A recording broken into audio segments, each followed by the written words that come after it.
trying to feel for a phone, okay?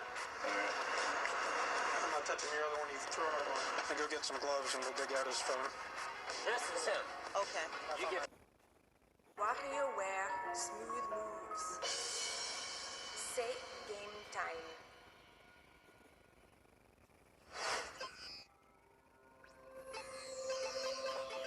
Prepare to be reviewed. Adam Sessler. Morgan Webb.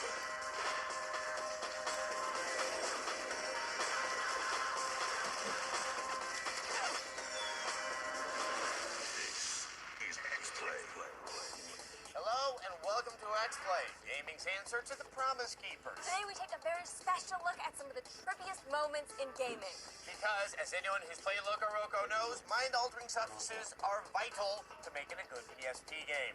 Guitar Man, Pikmin, Flow, Johnny Mosley's Mad Tricks. These franchises alone are enough to keep the meth lab workers in Fresno employed for decades to come. So what do a rolling ball and the sidewalk out in front of the Viper Room have in common? I'm gonna say an overwhelming sense of self-loathing. Much like Wario's trip to Betty Ford, and we take a look at WarioWare's smooth moves later in the show. But we must not forget the explorers delve into our minds. What's happening? What the hell is this? Is this kind of cool? Just get to the package. Alright, Dad. One of the trippiest games that we've ever played. Here's Psychonauts. Enjoy. In Psychonauts, the latest offering from the twisted noggin of Tim and Battlefield. You play as Rasputin, a mini-mental marine who wants nothing more in the world than to be a psychonaut. Think special agents capable of entering your mind. Raz has run away from his clairvoyant hating old man and infiltrated a Whispering Rock psychic summer camp, a colorful dojo for kiddies with special mind. While training with some of the greatest psychonauts in the world, Raz stumbles upon a sinister plot to steal the brains of his fellow nauts in training. What follows is a quest through some of the most addled minds this side of Jerry Garcia or Tommy Chong. Earning merit badges and new abilities is the only way Raz can hope to become a full-fledged psychonaut and save his fellow campers. What really gets its hooks in you are the characters. Raz and the entire cast of Psychonauts are all superbly written and acted. When playing, you'll actually feel an attachment to your lobotomized cohorts, which gives you even greater resolve to see Raz's quest through to the end in the hopes of returning their brains to them. This is one of those highly creative games we just don't see enough of these days, at least when we're sober. But let's not get sidetracked. The levels are fun, the gameplay is solid, and the puzzles and bosses require more than a bit of brain matter to figure out, resulting in a nice sense of accomplishment before you get the munchies. Psychonauts is one of the most unique, enjoyable, and yes, trippiest games of all time. Sorry about that. Didn't think you'd get to the end so fast. Dang, I didn't think you'd get to the end at all. It's a 4 out of 5. This is so cool. Yeah! Well, it is nice to be back in regular motion. Yes, but in an effort to bring you less content in the same amount of time, xplay will periodically be going into slow motion for the rest of the year. Now, we were going to give you a preview of Halo 3, but we decided that you didn't deserve it. This is great. Don't worry, we're just having some technical difficulties. Remain calm. I'm going to get beef jerky.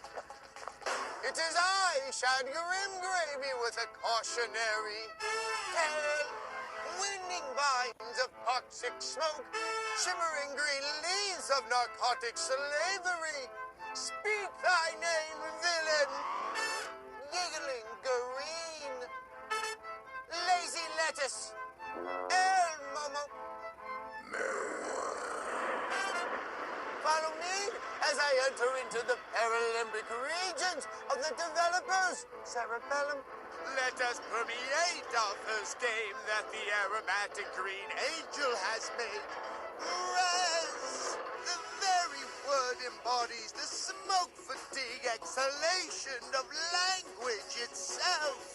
Mother, the obstacles you destroy are actually bits of your own treasured innocence. Goodbye, lasting love you once had for spelunking, farewell joy derived from heirloom radishes. Say hello to the lung-gargling green grasp of dope insanity. We must remain ever vigilant, dear gamer. We must turn to our consoles for the sweetly scented blooms of influence. Big Satan may peer back at us. Love that last skit? You're gonna love and look at one of the trippiest games ever. Here's Flow for the PS3. If you want psychedelic, Flow is your game. Wow, man, does Flow wanna be bizarre? Like trippy-dippy late 60s Sid Barrett lunatic on the grass bizarre. Aimless, druggy-esque, and randomly surreal. Such is Flow. Do you have to be on drugs to play or enjoy Flow? Of course not. Any game that you need drugs to play is no game at all. The objective, like it matters, is to eat up what other organisms you can find. Sometimes the Flow tells a story of adventure, of faraway shapes and sounds from yesteryear. Look closely at the forms as they flow on the screen.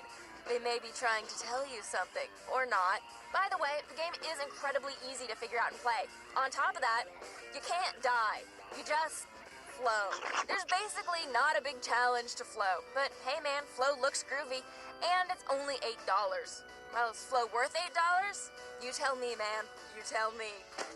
Coming up, Carl Sagan gets seriously baked. Oh, I feel the cosmos. There's a lot of home improvement centers out there, but does paying more for less mower really improve anything? You deserve better. That's why Sears brought the 2011 Craftsman line here, to put our money where our mouth is. Welcome to the turf war. Compare any Craftsman tractor or mower to any other brand, and we guarantee Sears has the lowest price. You won't find a better deal there or there. If you do, we'll match it and give you up to $100 to spend on anything at Sears. It's a turf war, because your lawn is worth fighting for.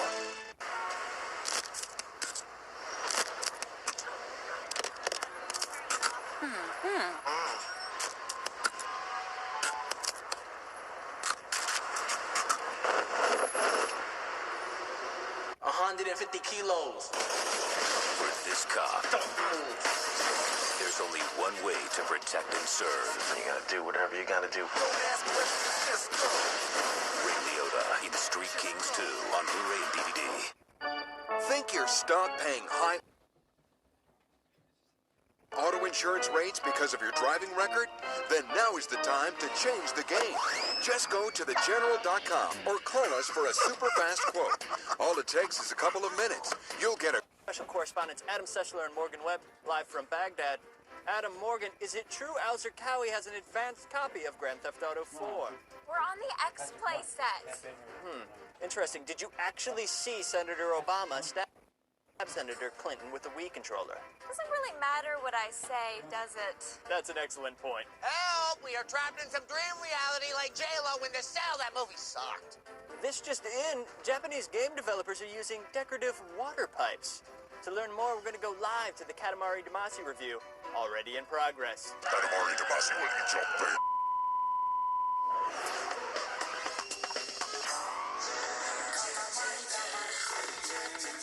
Every once in a while, a Japanese import game comes along that is so weird, we can only assume drugs were involved in its creation. There is no other explanation for Katamari Damacy and its colorful explosion of bad music, rainbows, singing ducks, and what the hell is that panda doing? Katamari Damacy also happens to be one of the most simple and addictively fun games to hit the PS2 in years. The premise is simple. You are a prince. Your father is the rather fabulous yet existential king of the cosmos. One night, he gets wasted and accidentally knocks all the stars out of the sky. This just in. The stars have suddenly vanished from the sky. Ever the cosmic deadbeat, your drunky dandy dad tasks you to repair the night sky by collecting junk on a special gravity ball to create new stars. And so begins the prince's quest to roll up everything in sight. Did I mention you can pick up people? Oh, and in case you still doubted that this game was designed by someone 3 tabs away from an overdose, watch this cutscene. Oh, I feel it. I feel the cosmos.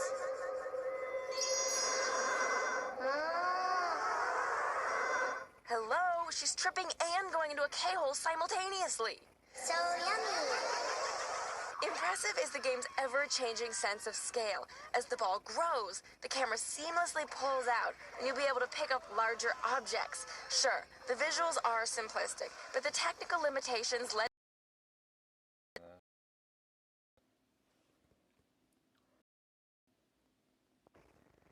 out of here. I'm going to have to restart this bitch.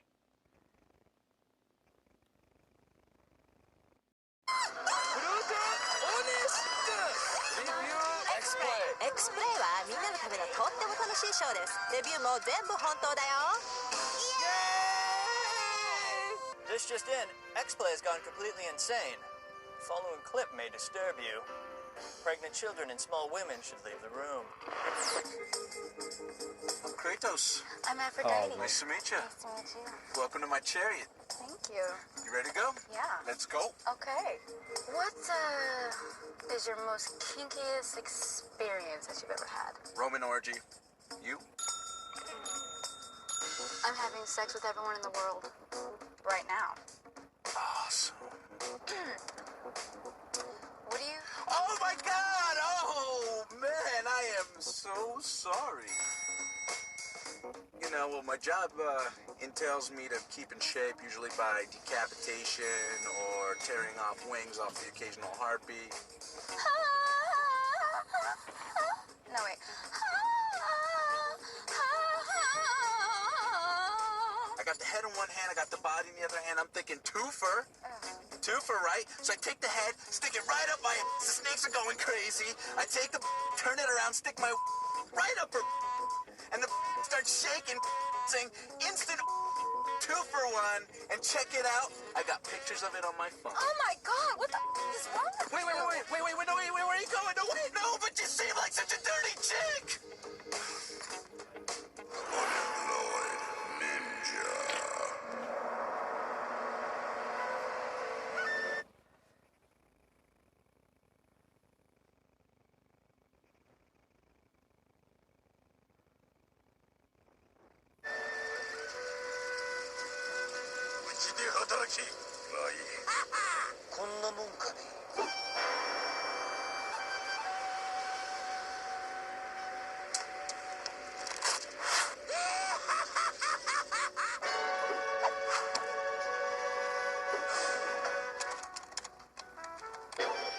Oh, hi.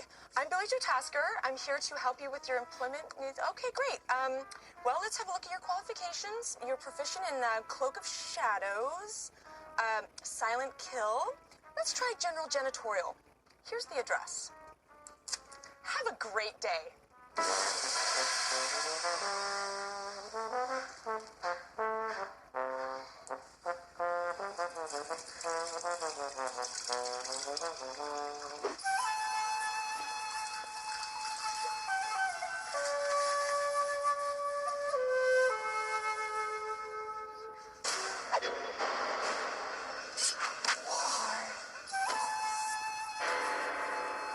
Unemployed ninja.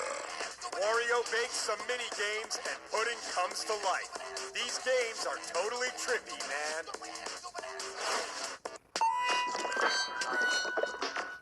Munchies can be educational. Filter begins in 60 seconds. I am ready for pizza and the game. Woo! Amsterdam, but still not very fun. It's Adam Sessler and Morgan Webb. Well, show may have turned against us, but at least it's our show. Do we have visitors?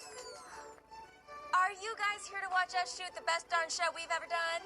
Do you have leukemia? We love entertaining kids with leukemia. Well, that's ironic. We love making fun of kids with leukemia. You look really familiar. Thanks. I use a lot of conditioner. I have a lot of hair. This is our show. Oh, well, that is so sweet. We like to think of this as the fans' show, too. We love, love, love our fans. And anime games. We must be in some weird alternate universe where xplay turned out lame. Ooh, it's time for our random clip of Loco Roco. Yay! Kokoro Bernie, Kokoro Shigadorichi, Yato Coco Loco Roco Puffs. Part of a balanced breakfast. That was great! But enough of this tomfoolery. Let's take a look at WarioWare Smooth Moves. Stop looking at me. Hey kids, who's ready for a super duper review of WarioWare Smooth Moves? Let's watch these pretty ladies play the game. Oh, we love games for the Wii, and this one's a humdinger. And no matter who's playing, the latest installment in the long-running WarioWare franchise is a ton of fun. The motion-sensitive controller is the perfect match for this collection of super quick minigames. It may not have deep character development or an epic storyline, but that doesn't mean that Smooth Moves is boring. In fact, this game is one of the best around for Nintendo's adorable console. Hold the form of cone straight, with the tip pointing forward. It sort of sounds like the narrator is on something. Perfecting the stance requires grace, steadiness, and tight shorts. There are a lot of compilations for the Wii, but when it comes to sheer variety, WarioWare is still the best around. Over 200 minigames are yours for the playing. You heard us right, over 200. Now, granted, most of them are over pretty quick, like this game where you skewer meat for this nice man, or this game where you shove Japanese girls onto their butts. Oh, play nice. However, there are some tougher boss levels, like this brain-teasing stacking puzzle, or this challenging boxing match, or even a psychedelic dance-off. We love our interns. Where the game really shines is the ultra-fantastic multiplayer mode. Our intern only had one friend to invite over, but the game supports up to 12. Best of all, you only need one controller, which you pass around frantically each turn. Two itty-bitty gripes hold WarioWare Smooth Moves back from greatness. The game is a bit too short, and although it was mostly peachy keen, we had some trouble with the Wii Remote when it came to precise movements. The game works best when you're playing rough. Okay, campers, time to zip things up. Overall, this is the perfect demo for proud new Wii owners, and a great purchase for those who just want to practice their squats. WarioWare Smooth Moves gets 4 nose picks out of 5. We make people's lives better. That's the whole point of the show. Xplay's even up for a Peabody Award. Yeah, and we won the X Prize last year for building the first privately funded spacecraft. It's powered by honesty. You mean you don't snidely make fun of video games using the vitriol flowing from the scabby hole where your soul used to be? Well, gosh, no. That sounds horrible. Yeah. Well, if that's all my life was, I would probably kill myself. You know, so my organs could be donated to a good cause. Oh, I think I'm gonna be sick. I might have something aspirin, antacid, pictures of cute kitties. Well, in light of making the world a better place, here's a word from our sponsors. Kitties. This is your brain. This is your brain on xplay. What if it snowed in San Francisco? You're watching 420 on G4. Next, more cops, followed by Mars Attacks. Later, back-to-back episodes of Campus PD, only on G4. This is a chicken tender, an all-new chicken tender from Burger King. Completely customizable, amazingly portable. It's this year's tastiest BK handheld. The all-new chicken tenders. Bring home the 20-piece today, only at Burger King. Quarterback Tim Tebow's t-shirt is cooler than yours. Back on, or still on, and we have Space Channel 5 and Rez and Right Adam. I can't breathe. I can't breathe. Just calm down. It's gonna be okay. We've done this a million times. No. The spiders are coming into my mouth. They're inside my mouth. They're traveling up into the brain. Okay, I'm gonna go get the lighter fluid. You guys should be watching something else. It is time of game. Xplay! レビューも全部本当だよ。ブルータンオネスト No polar bear. No polar bear. Polar bear. Judgment ball. Yay! Scroll egg.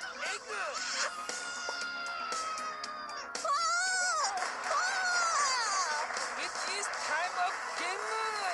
Xplay. We get calls like this all the time. Domestic abuse situations. Old boyfriend comes back, doesn't like what he sees. We'll take care of it. Sir, put the weapons down. Man, step away from me. Don't you yell at me! Hey, put the weapons down. They're not. Slowly, put them down slowly. All right. Really slow. All right. Yeah. All right. Hands up. I want you to sit in that chair. I want you to sit down.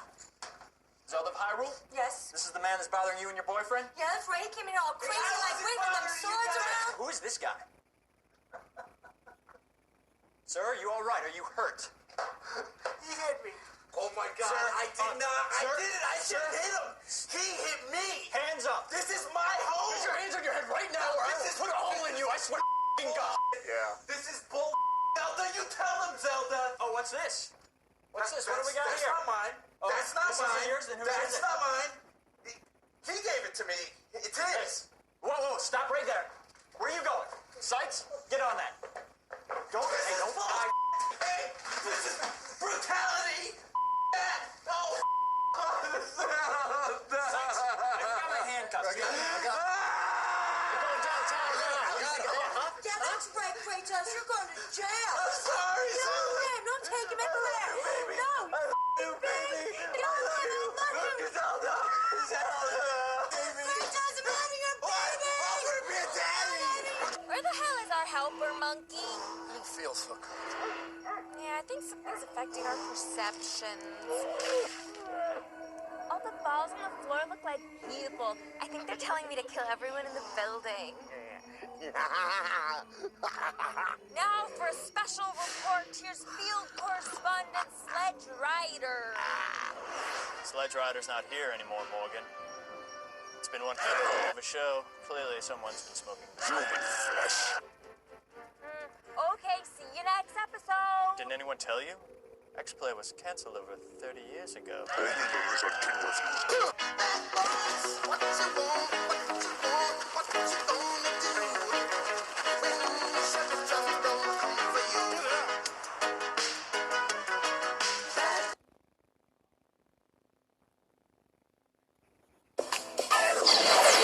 Today on xplay, toilet humor goes mainstream in Neighbors from Hell. We play with controllers and get up and dance. It's Tiger Woods PGA Tour 2004. Shake it, baby. It's game time.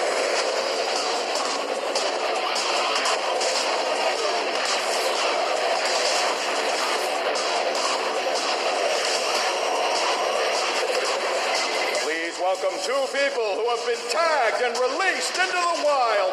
Adam Sessler and Morgan West. All Marlon Burton. It's all him. Welcome to xplay. We have an exciting show for you today. Why, you ask? You ask why? And I have a reason. We have a preview of Rainbow Six 3 for the Xbox. Yay! Yay! We also have the hotly anticipated 2004 installment of the Tiger Woods PGA game. This is perhaps the best golf sim out there. Plus, there's a strategy game where you get to play as God or Satan. Tough choices there. And due to the flood of email we've gotten about it, we're showing a little something, a tiny little something that we picked up at the Tokyo Game Show. We're going to show that just one more time. Some of you know what we're talking about. And if you don't, well, we'll show it to you later. So don't worry, we'll find out. Plus, Morgan is going to check out all those peripherals with the air cooling and the new designs and the goop. And the stuff. None of them came with goop. Okay, but first, again, you must be a complete jerk to win. Here's our review of the appropriately titled Neighbors from Hell.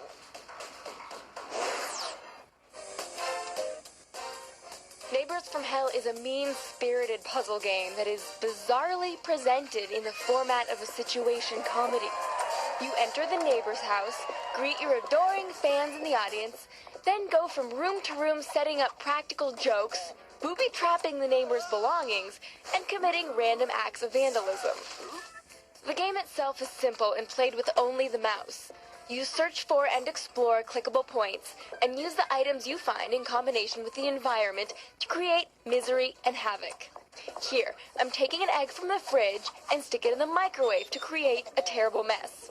Not that I'm giving you any ideas for practical jokes, though I have to admit I am gotten a couple.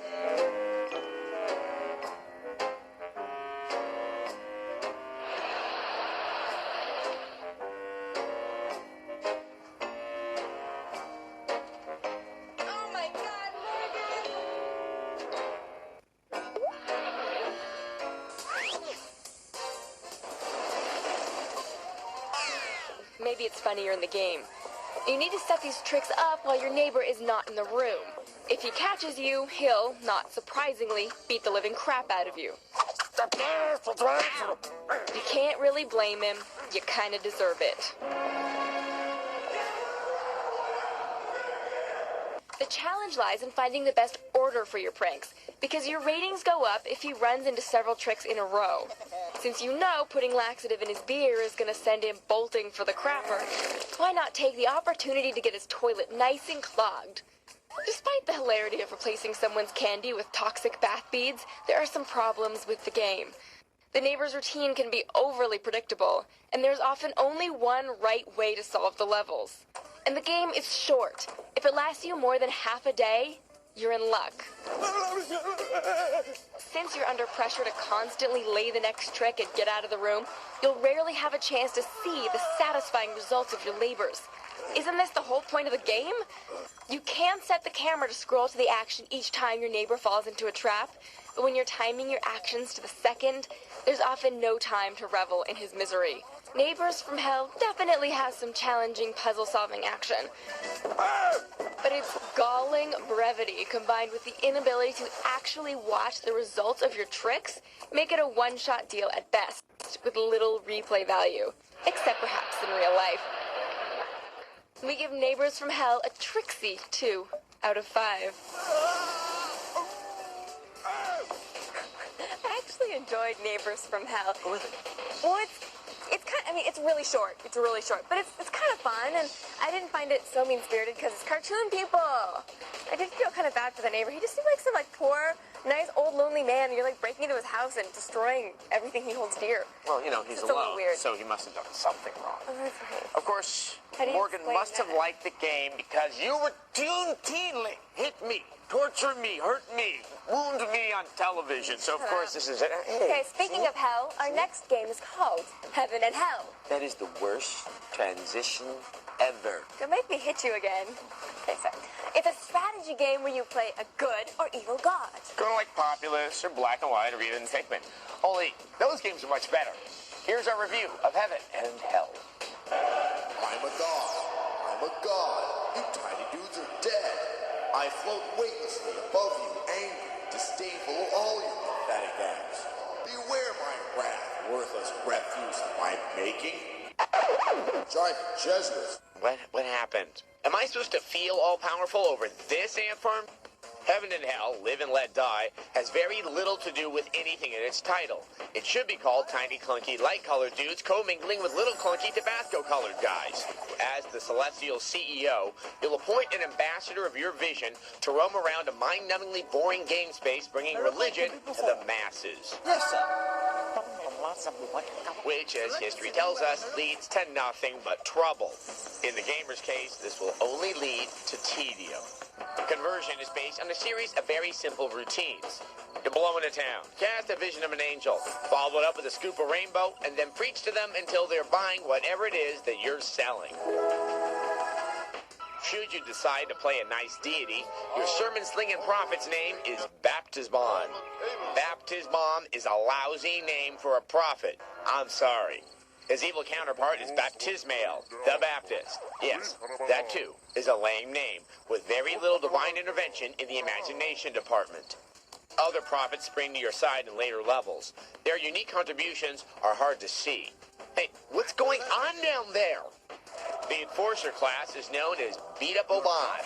His evil counterpart is known as Beat Up Male, and has this slick little spell called Heavy Metal, where he drives his troops' fury with sheets of chunky guitar chords. Another odd feature of the Enforcer class is their conversion by the sword mentality. Basically, the soldiers enter a town and just start randomly whooping the Jesus out of unsuspecting townfolk until they see the righteousness of your words. Why would the good guys do this? So, you're probably thinking, there must be some cool fighting elements in this game, and why wouldn't you? It's supposed to be an epic struggle between good and evil. Forget about it. This is about as Armageddon as it gets, folks. Evil seems to really have the dark, groovy encampment you'll want to visit at Burning Man next year. clowns, dancing fire demon, Lego locust. You get the picture. The good side just seems like something out of a kid's picture book in the dentist's office. This game will feel like a long sermon delivered through a Stephen Hawking voice box. Good in theory, but the ride's just too damn long. We give it a 2 out of 5. Okay, so it's mostly hell. Oh, yeah. Yeah, save your money, strategy fans. If you want a decent game with sort of the God concept going on, try Black and White. And if you're a console who wants to play a strategy game with an easy interface, try Pikmin. You know, you get to order all those cute little aliens around those plants. They're like, ooh. Oh, you're a cute little alien, aren't you? You're just like Mork. Coming up, golfers shake their groove bang. In Tiger Woods 2004.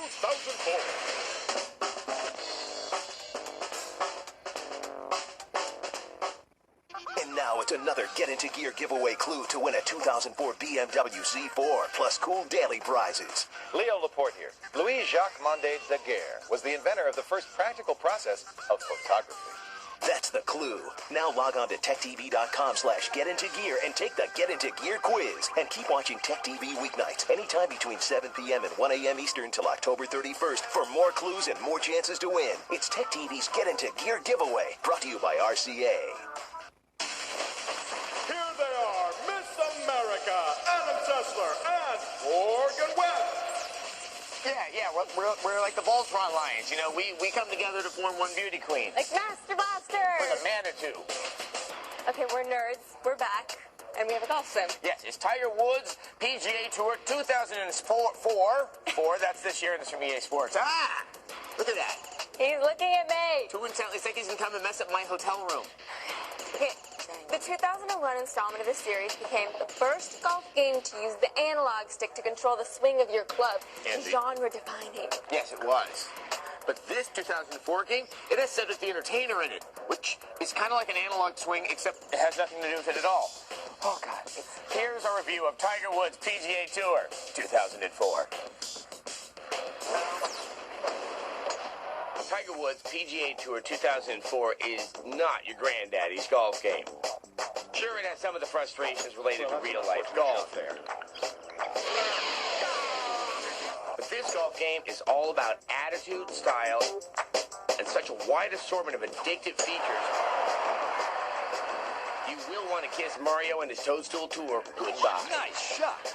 To be fair, Tiger Woods PGA Tour 2004 is not radically different from 2002's version.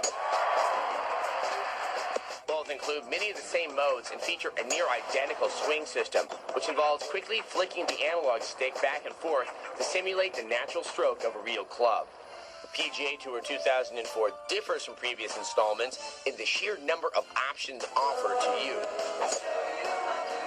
Chief among the additions is the ability to create your own golfer with one of the best character editing tools ever released. This is even more fun than the actual golf portion of the game.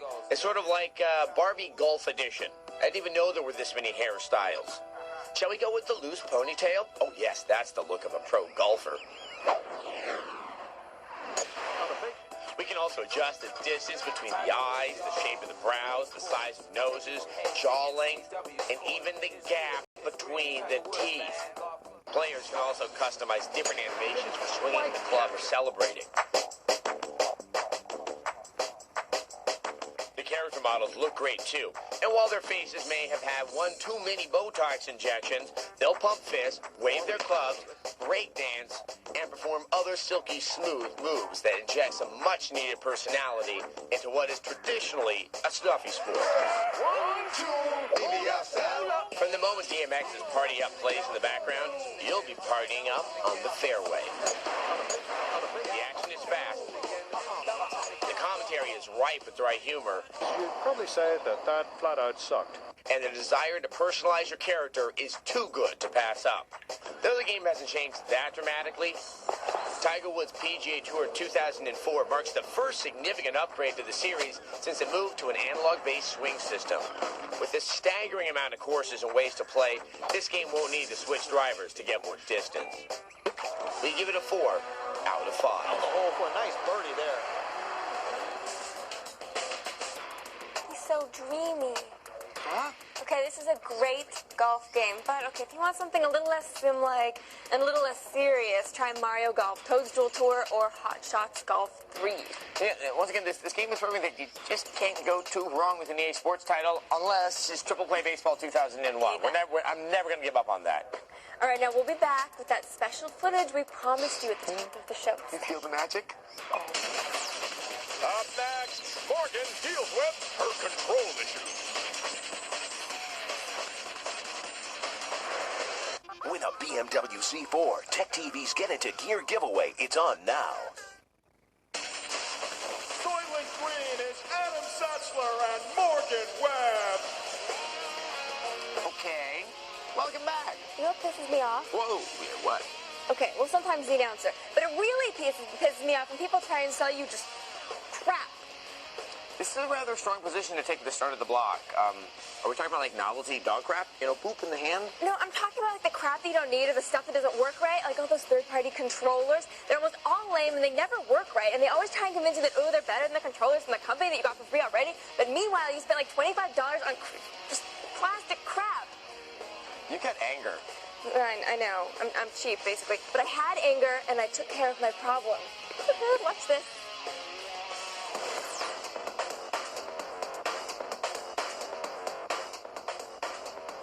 When you buy a console, you get controllers for free. So why do other companies try and sell you their controllers? Take the Nostromo by Belkin. It's supposed to be more comfortable than other controllers. But really, what the hell is going on here?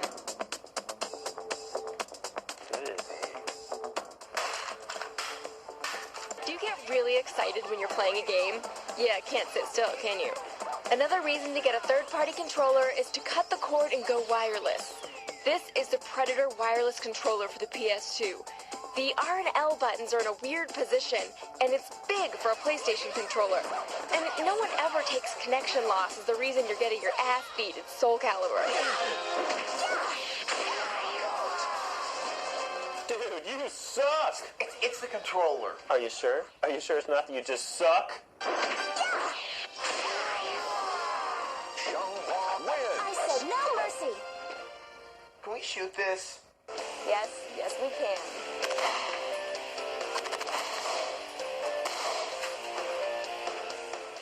Now, the wireless controllers we like are from Logitech for the Xbox and the PS2, and for the GameCube, look no further than Nintendo's own Wavebird. It gets pretty stressful, doesn't it? You're being super sneaky in Splinter Cell, your nerves are shot, and your palms are so sweaty they're dripping into your shoes. So you think, hey, I'm gonna get an air-conditioned controller. So you go and you pick up Nyko's Airflow for your Xbox. And your hands do seem to be cooler, but it feels cheaply made, and the buttons aren't as responsive, and no one ever believes it's the controller. Hey, you remember that time I said you suck? Yeah. Well, you still suck. Yeah, you're better off just getting a rag and wiping yourself off.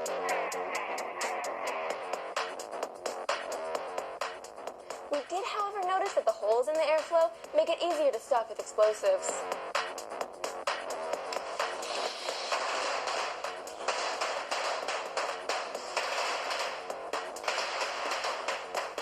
So the controllers aren't so good for playing games, but they are good for stress release.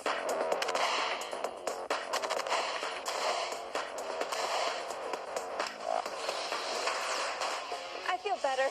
Yeah, I need to stress again, it really was the controller that was behind my issues playing the game. You know, for once, I actually believe you. Oh, you know what we forgot to do? We forgot to tell the kids at home that haven't figured out that fireworks are dangerous. Okay, please don't do that at home. Just because we're stupid doesn't really mean that you have to be. Right, you don't have to be stupid. Okay, a couple of weeks ago, we gave you a sneak preview of something that we got to see at the Tokyo Game Show, and many of you got so excited that we showed it to you that you wet your pants. Don't send them to us. We believe you. You wet your pants. Yeah, so then the rest of you emailed us going, show it again, show it again, show it again. We want to wet our pants. Yeah, incontinence is fun. So here's a hint. It's an upcoming DVD sequel to a best-selling game. Okay, so show it again. We hear you. Here it is. It is very cool. One more time. Final Fantasy VII Advent Children. もう何も起こらないと思っていたのに。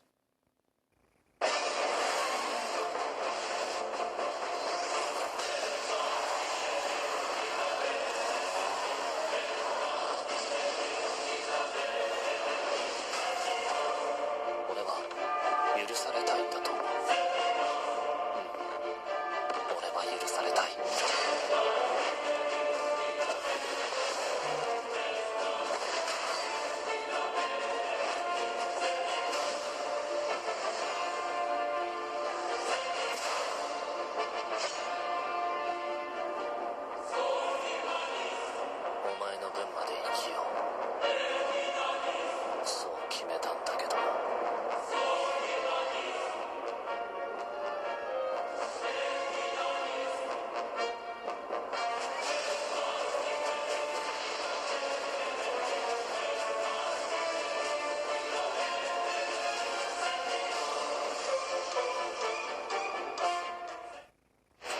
It looks just as amazing the second time. It's really beautiful. The world just got moister right now. It's really a beautiful, beautiful preview. Okay, everyone is wondering when this movie comes out, and of course when Kingdom Hearts 2 comes out. Advent Children comes out in Japan on DVD in summer 2004. No word yet on the U.S. release. And unfortunately, Square hasn't announced any release date for Kingdom Hearts 2 either. Now, our best guess is it's coming out in early 2005. But we will let you know as soon as, we hear something else. Like, maybe, or maybe we won't tell them if we hear them. We will. In a moment. Hostile eliminated. Rainbow Six 3 shoots up your console. You could win a BMW C4 and other cool prizes from Tech TV. To enter, watch Tech TV anytime Monday through Friday between 7 p.m. and 1 a.m. Eastern. Look for the Get Into Gear clues. Then log on to techtv.com/getintogear to take the quiz. Tech TV's Get Into Gear giveaway. It's on now. Brought to you by RCA. Sent back from the future to stop you from buying Daikatana, it's Adam Setzler and Morgan Webb. Yep, we're a little late then. Welcome back to xplay. Here's our preview of Rainbow Six 3 for the Xbox. Placing explosives. Explosives ready. In a bit of a departure from its predecessors, Rainbow Six 3 for the Xbox features a shifted emphasis towards action. Instead of complicated waypoint plotting, you'll remain in the field as the lead of an elite unit and deliver simple commands without ever missing a beat of action. Roger, open and clear. In the role of Ding Chavez, the commander of a sophisticated counter-terrorist team, you'll lead covert ops that span Europe, the United States, and even South America. The missions vary between noble rescue tasks and, of course, the strategic use of force to stop dirty, evil doers. Ding. Plus, you may find yourself disarming their bombs. Let's see, red wire or red wire? Yes, woo! Drinks are on me. Part of the beauty of the upcoming Rainbow Six 3 game, though, is your ability to delegate. Waiting for orders. Moving now. Securing hostage. Holding position and waiting for orders. Roger, moving now. Roger. Open flash unclear. Got your 6, Sting. Still waiting for orders. Ding says don't be so needy. The game's visuals will be an improvement over the PC version. The environments have a realistic quality, and the characters themselves move in lifelike fluid motions. In fact, the right mix of confusing orders can even lead to an impromptu dance-off. Roger. Roger. Oh yeah, I like the way you work it. Shake your moneymakers. So the pre-missions will give you an opportunity to outfit yourself with the latest real-world gear. And afterwards in the field, you can put this stuff to the test. You'll be able to use the latest in infrared and heat imaging technology. Taking fire! Plus, it might be fun to surprise the perpetrators with an occasional flash bomb. I said surprise the perpetrators! Okay, shake it off. Now, given the level of violence inherent to the game's subject matter, thinking on your feet is going to be crucial. Perhaps the most exciting gameplay feature of Rainbow Six 3 will be its support for Xbox Live, which will offer the option of both team-based cooperative and competitive gameplay, as well as support for voice communication. Hey guys, tell me, is that a Rembrandt? Roger. Above and beyond the single-player game, the online options should offer incredible potential for long-term replay value. Look for our full review soon. And Rainbow Six 3 will be out on the PS2 and the GameCube in late 2004. Well, I want it, and if you want to find out more about it, go to our website, techtv.com/xplay. Good night.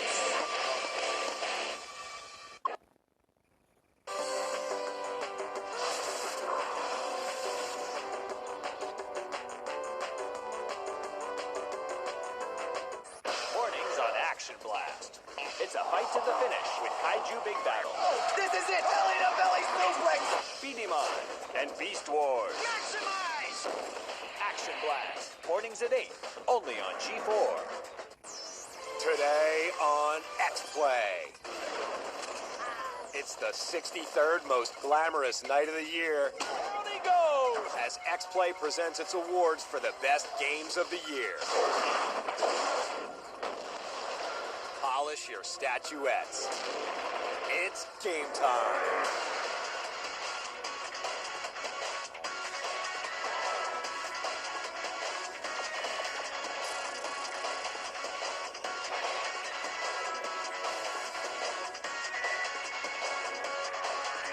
Please welcome your hosts for this evening, Adam Sessler and Morgan Webb. 2005 was an amazing year for games. We're here to celebrate the very best. Yes. Do you see this hair? This is awards show hair. This took 3 hours and an extra Korean lady to put together. This is a night of majesty and wonder. But mostly it's a night of clips of the few magical games we enjoyed playing this year. So let's get on to the first award. Action. It's the thing that happens when things are moving. Adventure. It's what happens when you solve a series of puzzles by moving boxes and clicking on things. Action and adventure?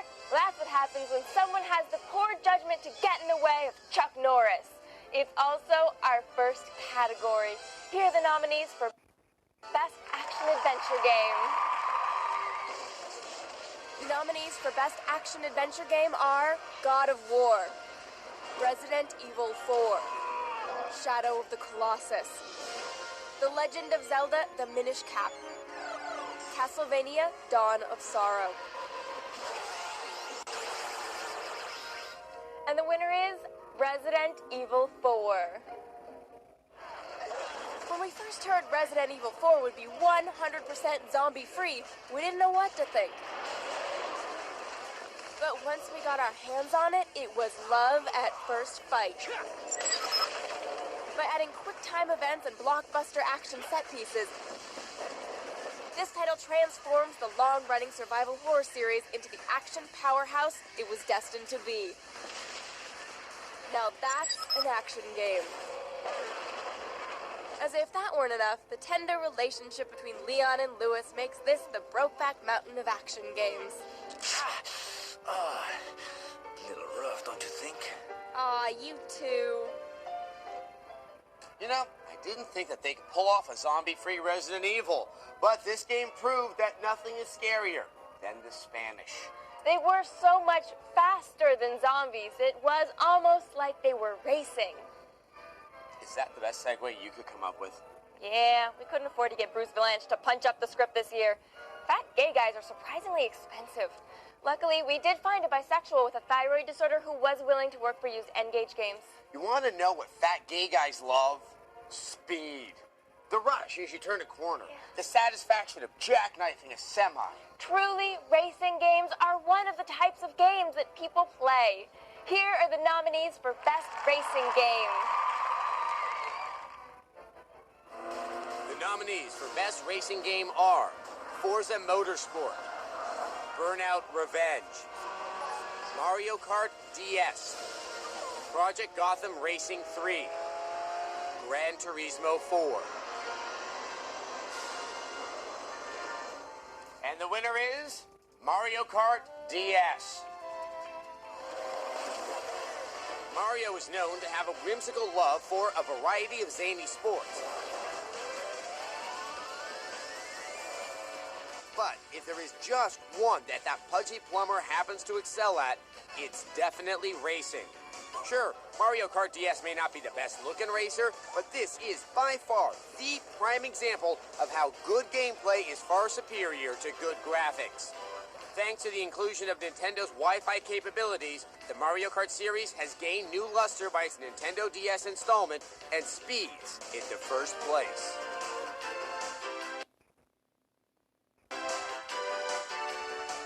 I think it says something really significant that all the gorgeous console titles lost out to a little handheld game that's easy to pick up and play with. Speaking of things that are easy to pick up and play with, please welcome Gay Cowboys.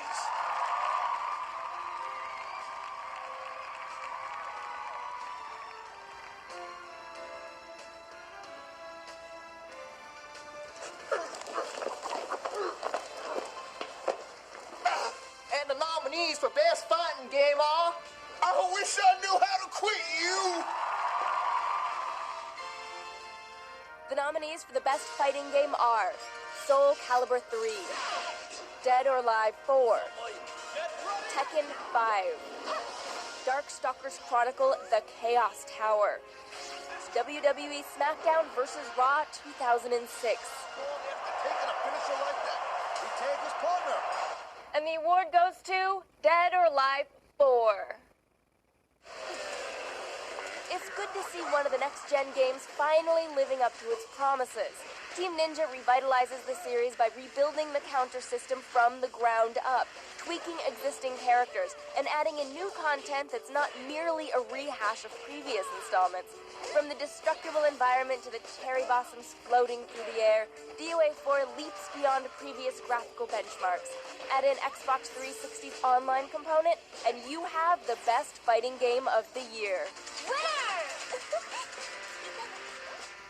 Congratulations, DOA 4. For the sake of appearances, we'll pretend like you were something other than a best out of a bad crop of fighting games this year. You know, like the way they pretend Hilary Swank deserves her Oscars. In a moment, the awards for Best Platform, Best RPG, and a short film celebrating racist 14-year-olds on Xbox Live. Direct from the XPlay Academy of Sarcasm, Arts, and Sciences, Adam Sessler and Morgan Webb. Welcome back to XPlay's Best of 2005 Awards. Every January, XPlay begins the award process by sending ballots to gaming journalists. At least we always intended to. This year, not so much. So the awards were just decided by 5 people yelling at each other in a small room. And if you take a small room and you remove the walls and the ceiling, what have you got? A platform. The language of platforms is international. From observation decks on whaling ships to the flats of Lothlorien, everyone loves platforms. Platforms are also a key ingredient in platformers. This year's platformers were zany and original. That's right, Morgan. You might say this year's platformers went psycho nuts. Here are the nominees for Best Platformer.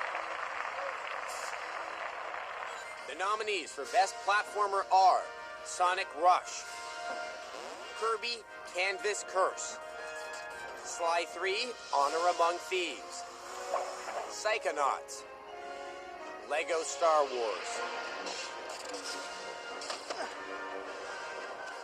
And the winner is Sly 3 Honor Among Thieves. In an era of high-concept games, Sly 3 Honor Among Thieves focuses on what should be the primary focus every time. Fun. Chug, oh, look! And in that regard, it delivers in goofy abundance. Yes! A thoroughly silly yet naively touching story strings together what could be the most varied gameplay ever. It never ceases to surprise, even as you sadly reach its inevitable conclusion.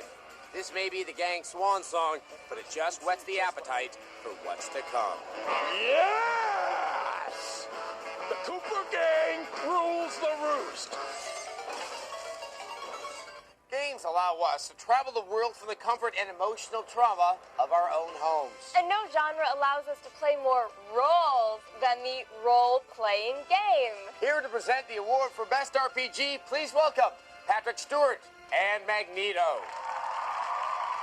This year's nominees represent achievement. George Bush hates black people. Here are the nominees. The nominees for Best Role-Playing Game are Shin Megami Tensei Digital Devil Saga 1 and 2, Animal Crossing Wild World, Dragon Quest VIII, Jade Empire, X-Men Legends 2, Rise of Apocalypse. I'd run. And the award goes to Shin Megami Tensei Digital Devil Saga 1 and 2. So, you're hungry, Gale? Wanna eat me? It's hard enough to produce one good RPG a year. Creating 2 is nothing short of a saving throw. Shin Megami Tensei Digital Devil Saga begins with a group of teens, a flash of light, and the demonic urge to devour your opponents. Part 2 picks up the bloody pieces the first one left behind. Digital Devil Saga rips apart the standard fare by mixing in strategy with every battle, along with a look all its own. Digital Devil Saga 1 and 2 lands a critical hit on our RPG sensibility. I'd like to learn more about the Shin Megami series. Maybe I should consult an internet.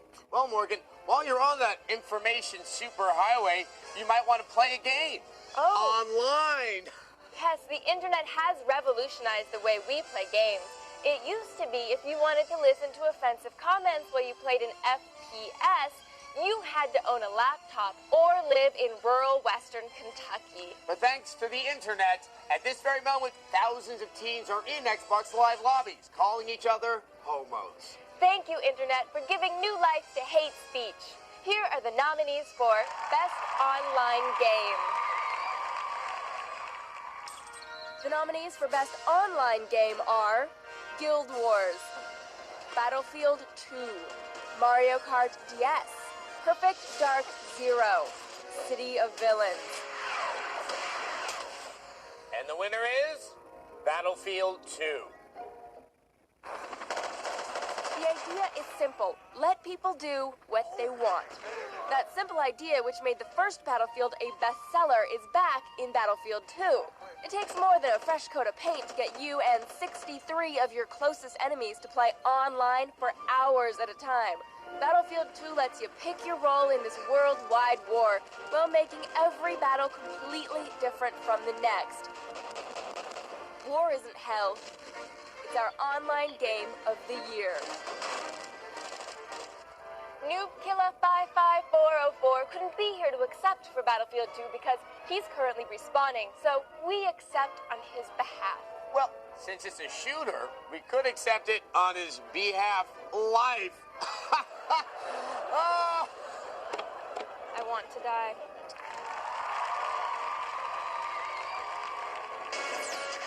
After the break, best shooter, best sports game, and a musical tribute to resource management. Once again, two people who actually dressed up for this. It's Adam Sessler and Morgan Webb. Welcome back to xPlay's Best of 2005. Tonight's broadcast is being seen by over 30 people in nearly 2 countries. So now we go via satellite to our next presenters. Hello. We're here to present the nominees for Best First-Person Shooter. Do you know who I am? Hey! I'm Mark David Chapman. I killed Lenin. I killed the god. You'll remember that, won't you? It takes more to make a great shooter than flashy graphics and a lot of weapons options. What are you looking at? Adam Sessler is a He used to stand for something. Now he's just a tool of the corporations. Someone's got to teach him a lesson. You're making me uncomfortable. I don't even know why I'm presenting this award. I didn't kill anyone. I was just a patsy for the CIA. Oh! That was for Jackie. And the nominees for Best First-Person Shooter are... Fear, Battlefield 2, Call of Duty 2, Brothers in Arms, Road to Hill 30, SWAT 4. And the winner is Battlefield 2.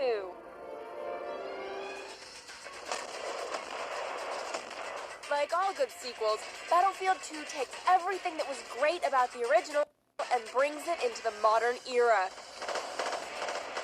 We're not just talking cutting-edge artillery here. The graphics and audio have gotten a 21st century overhaul as well, making for one hell of a war. Add in massive 64-player battles, and it looks like we'll be fighting noobs well into 2006. Adam, if you're looking for a good strategy error, teleprompter has overheated and should be powered down immediately. That's right, Morgan. Here are the nominees for Best Strategy Game.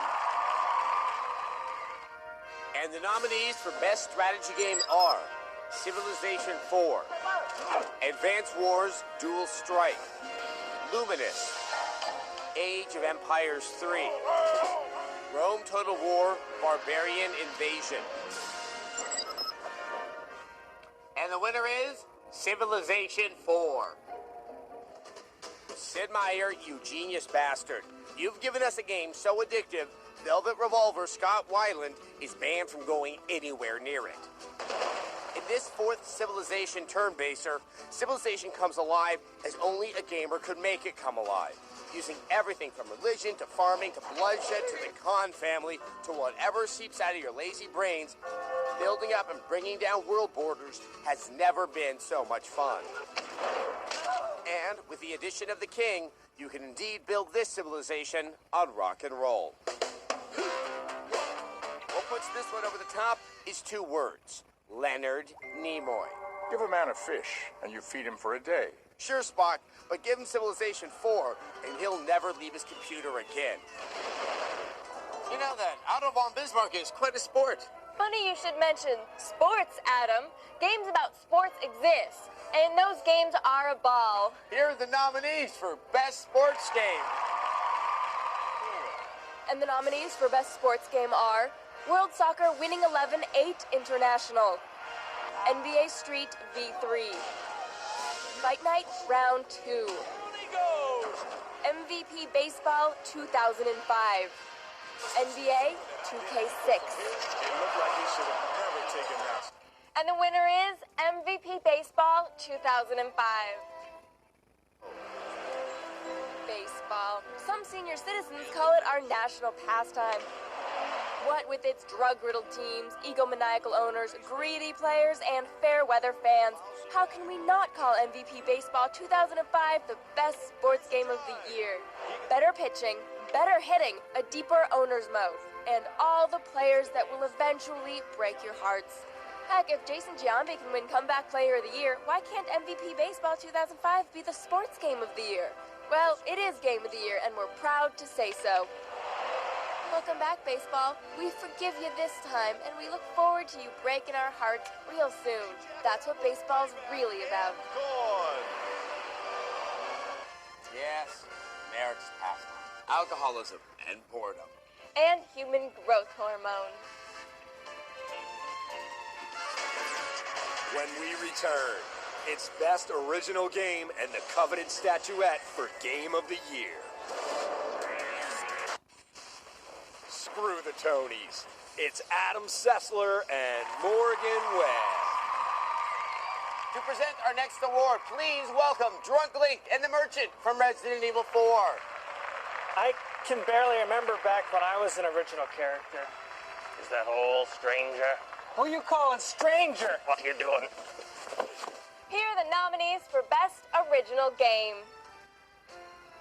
The nominees for Most Original Game are God of War, Psychonauts, Guitar Hero, Nintendogs, Shadow of the Colossus. And the winner is Psychonauts.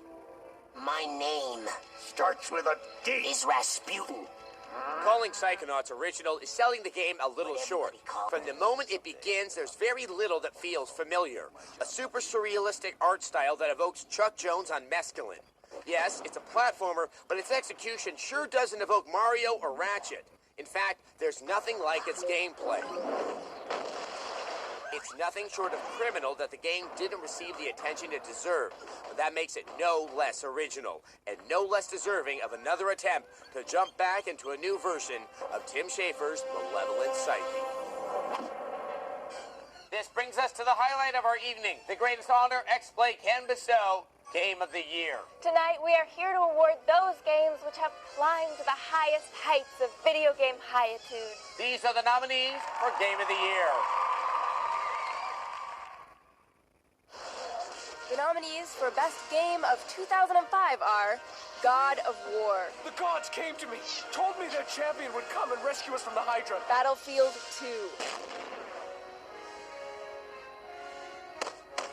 Guitar Hero,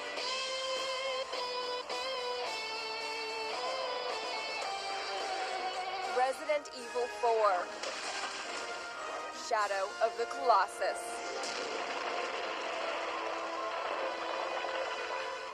And the winner is Resident Evil 4.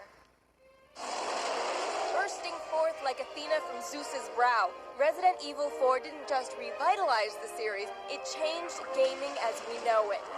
No other game in 2005 came close to achieving RE4's Brobdingnagian heights of perfection. With pitch-perfect gameplay, boss battles that redefine the word epic, and a panoply of pee-your-pants moments.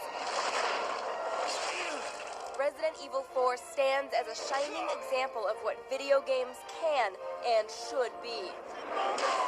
That's why Resident Evil 4 is XPlay's best game of 2005.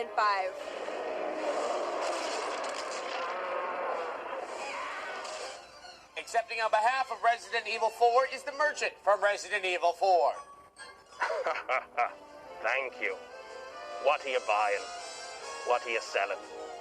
What are you buying? Well, we're running long. Good night. God bless.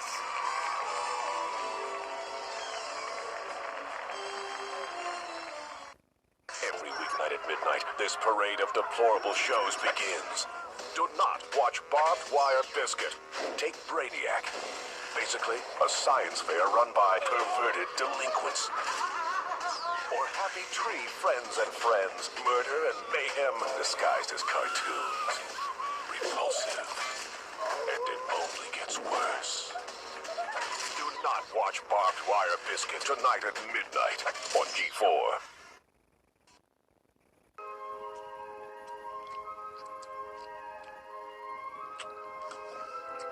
What? Nothing. We interrupt this broadcast to bring you shocking news. The dead have risen and are attacking and eating the living. Officials urge you to stay away from funeral homes, mortuaries, and other areas where flesh-eating zombies may congregate. And now back to Habitat Radio. You picked a great place for a picnic. This isn't good. This isn't good. This is the part of the film where the bad things happen.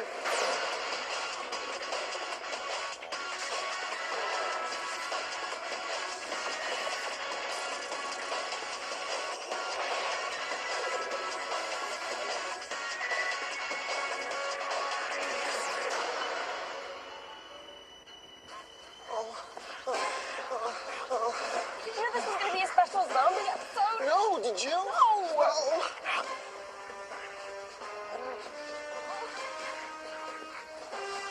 That way. Oh, yeah, that's good. Oh, stupid heels. Why are you wearing my shoes? Well, it's a horror movie. We'll talk about it later. Oh.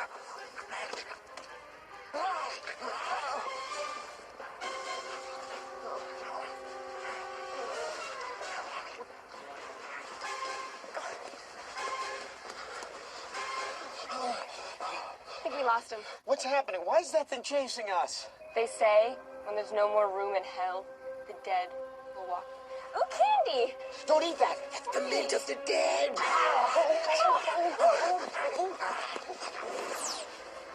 Zombies. They scare the crap out of us, and no one has given us more zombies than Resident Evil. From the unexpected shocks of the first game, to the magnificent terror of Resident Evil 4, no series has dominated the survival horror genre like Capcom's Little Freak Show. It all began with the US release of the original Resident Evil in 1996. Resident Evil. For the first time ever, gamers traveled to the ridiculously named Raccoon City with a group of mercenaries who spouted some of the worst dialogue we've ever heard. Here's a lockpick. It might be handy if you, the master of unlocking, take it with you. While at the time it was hailed as slickly cinematic, it's hard to believe that this used to pass for graphic violence. Oh, and if you want true horror, you need to look no further than this introductory video of the cast. Hello, it's a game about eating human flesh, not a sitcom. Resident Evil 2 came out shortly after, introducing new characters, a giant alligator, and this. Then came Resident Evil Code Veronica, followed by Resident Evil Gaiden for the Game Boy Color, and in 2002, a gorgeous remake of the original Resident Evil that featured realistically exploding zombies. Sweet. That was followed by Resident Evil Dead Aim for the PS2, a first-person shooter that took place on a zombified cruise ship. Then came the Resident Evil Outbreak series. Sure, it had online multiplayer where you could choose to be any one of these sexy singles, but we loved it because characters in it would just yell randomly generated stuff at each other. Help! Yeah! Move! Devin! Leading to inexplicable moments like this. What? And this. Here's what I'm thinking. What's up? The next chapter of the series featured zombified zoo animals, including alligators and this anatomically correct elephant. Last but not least is the best Resident Evil of them all, Resident Evil 4. Sure, we don't know if the bad guys are zombies exactly, but who cares? It's awesome. So there you have it, Resident Evil. It gave us zombies and a legacy of groaning.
Give up already!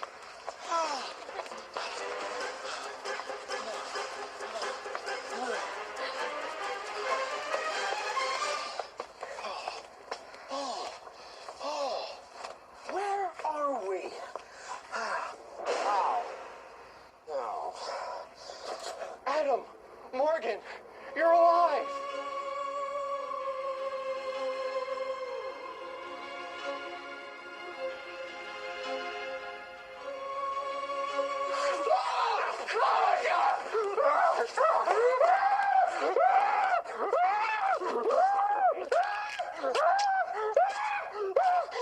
But I'm an intern! I don't have health insurance! G4 now presents the following public service announcement, paid for by the American Association for the Undead. Hi, my name is David Nyman, and I work here at Accounts Payable, where I'm a senior associate. I've been dead for 19 or 20 years, maybe 18 years. I was actually trampled at a Wham concert. Got the album here. Love those guys even after death. After my incident, they let me come back to work, which I was really happy about because it's tough for someone like me to find work. The thing I want people to know is that I'm a regular, normal guy who happens to be dead. I put my pants on one leg at a time, just like everybody else. Popular misconceptions. Eating brains. Everyone thinks it's all about brains, but it's not just about brains. I like corn. I like smoothies. It's gonna look really good on you. Oh, Jesus!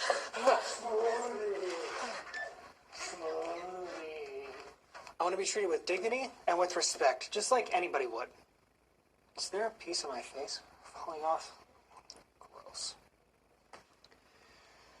Dignity and respect that's what I want. Zombies. They're people too. Dead people. Hey, Bob.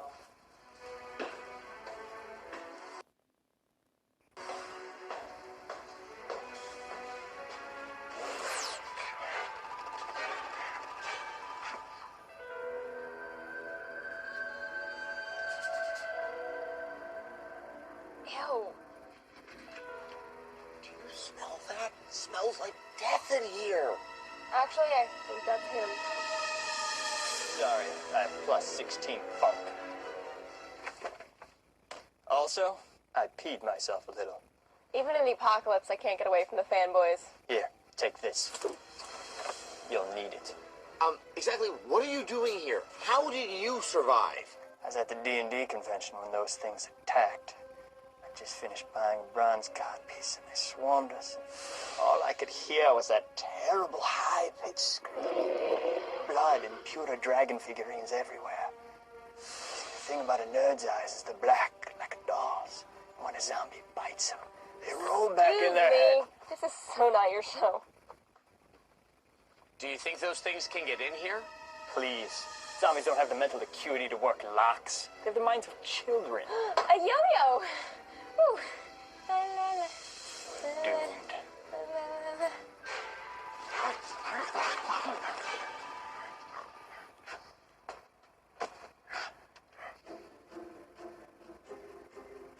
Okay, all we have to do is wait for someone to come and save us so we can sing some songs while we pass the time. Actually, due to copyright laws, we can't. Adam? What? Are you biting my arm? I'm not biting your arm. Oh, Karma's a bitch.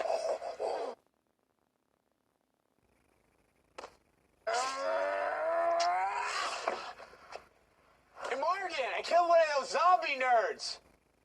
Morgan? So cold. So cold. Colder than the reception we get at a Dragon Ball Z convention? Not that cold. Morgan, you can't leave me here alone. I don't know what I'm gonna do without you. Hire another co-host. Ooh, there's that. Good call. The darkness is closing in. Morgan, You're pretty when you're quiet. And there's something I need to say to you. Something I need to tell you before it's too late. Yes? I don't think anyone watches this show. I know. I've always known.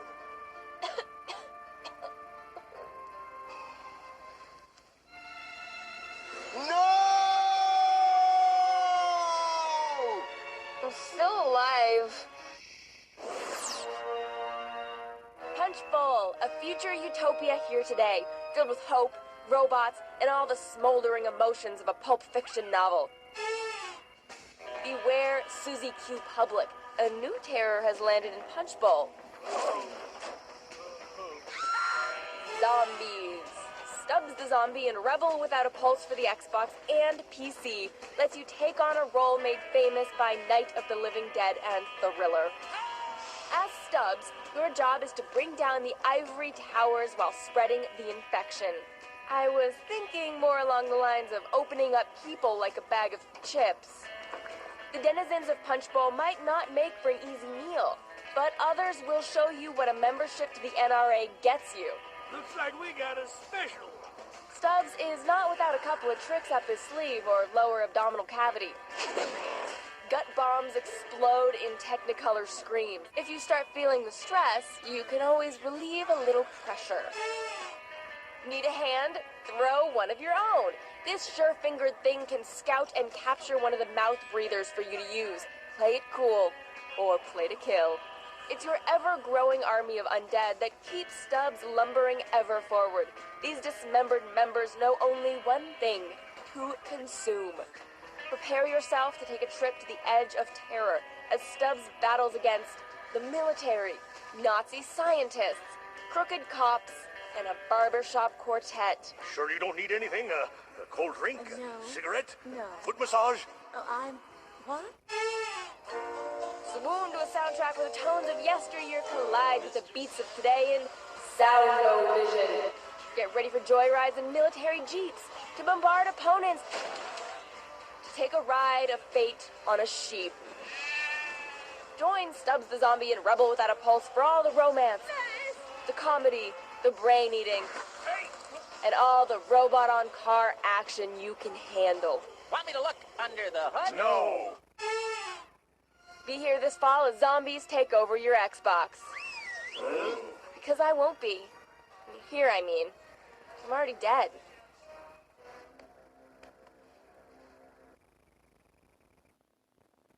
Dude, I'm hungover.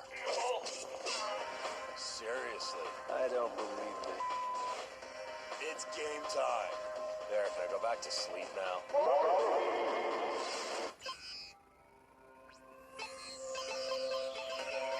to be reviewed.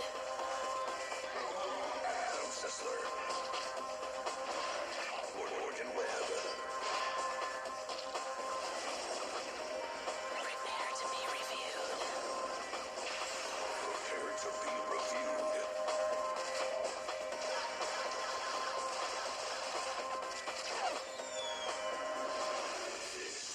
This is Play.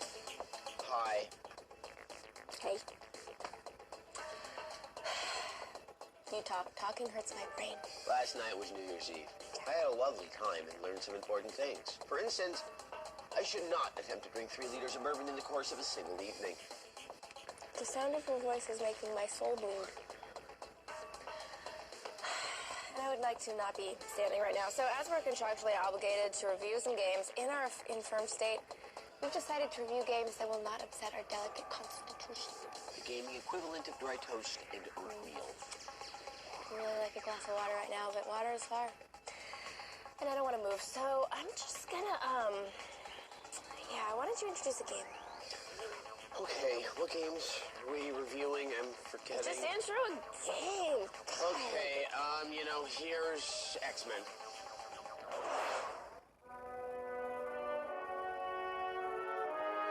Why do you insist on coming here, Charles?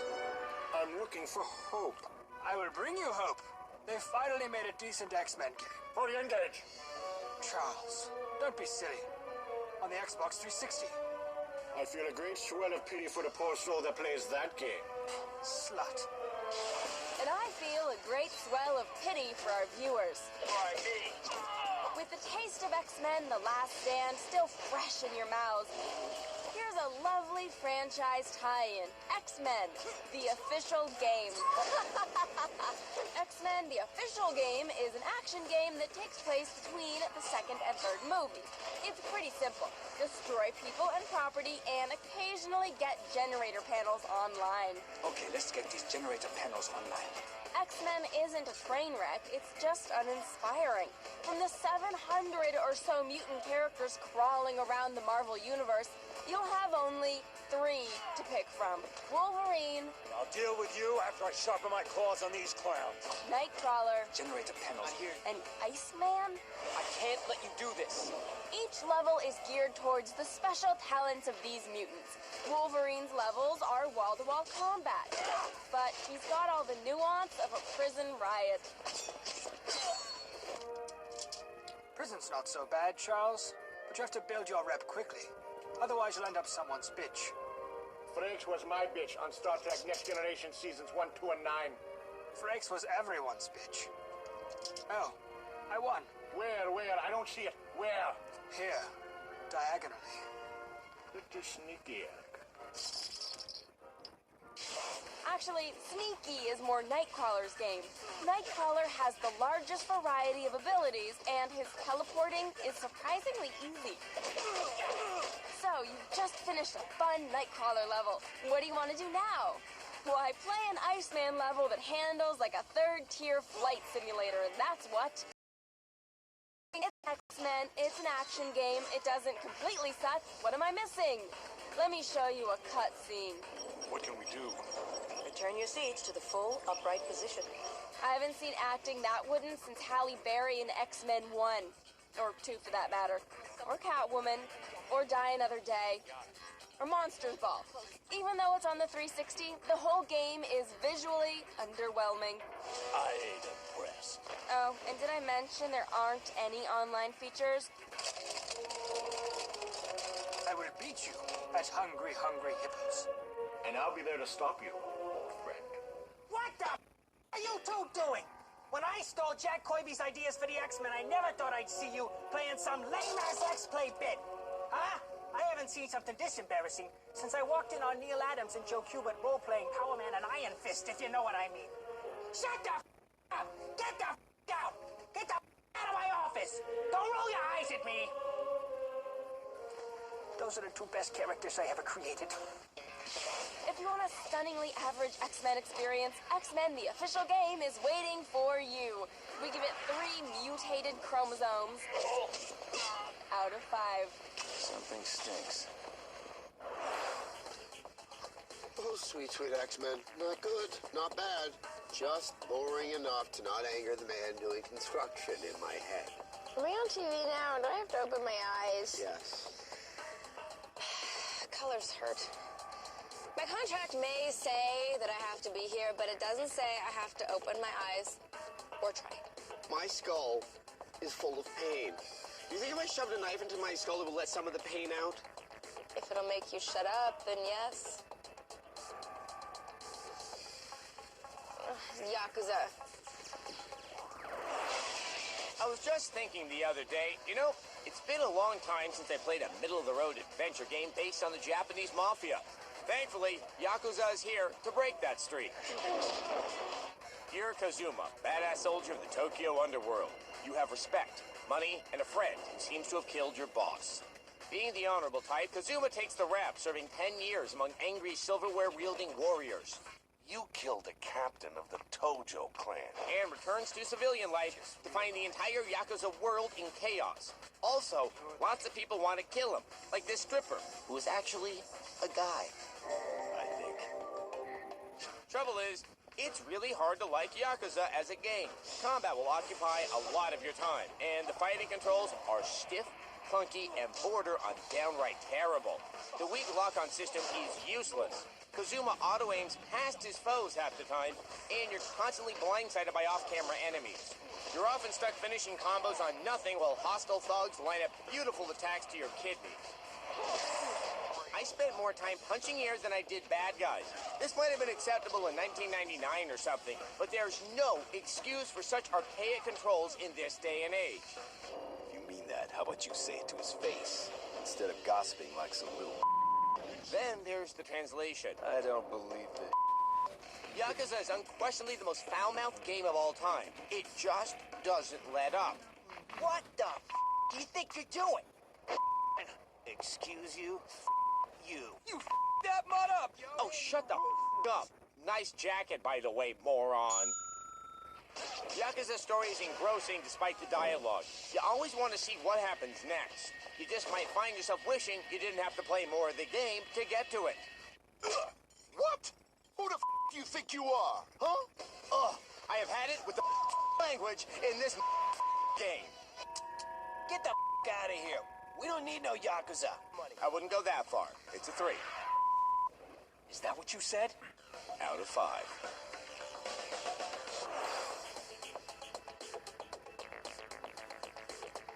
All that swearing and the Japanese, it reminded me of something, but I don't really know what. Last night.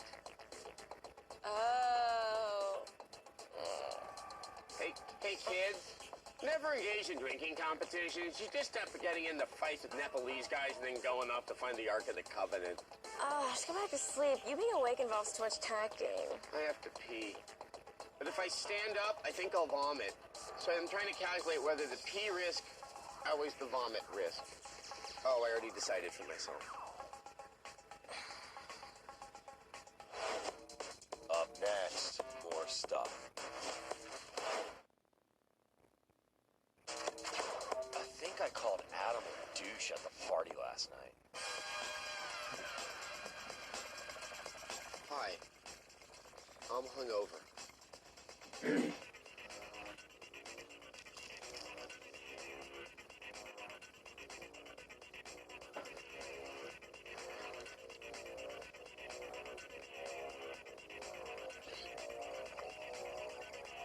Chibi Robo.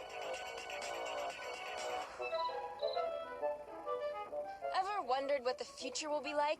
Flying cars, teleportation, and robot maids. Well, Stargazer, you can get your first taste of the Jetsonian age in Chibi Robo. In Japan, Chibi stands for anything cute and little. But there's nothing small about this game. You play as a cute little helper robot that is brought into the dysfunctional home of the Sanderson clan. A broke household with a father willing to stand in the cheese line in exchange for the latest action figure. As Chibi Robo, it's your job to recoup your owner's investment by keeping the house tidy. Ma Sanderson thinks he should be sent back to the scrap heap, and Dad isn't the only D word she's slinging around. As a young robot, Chibi Robo isn't gonna put Hoover out of business. He has to recharge his batteries constantly and does little more than scrub stains off the floor. Eventually, the little fella discovers a secret world inside the Sanderson home where toys come to life and have unhealthy fascinations with action figures.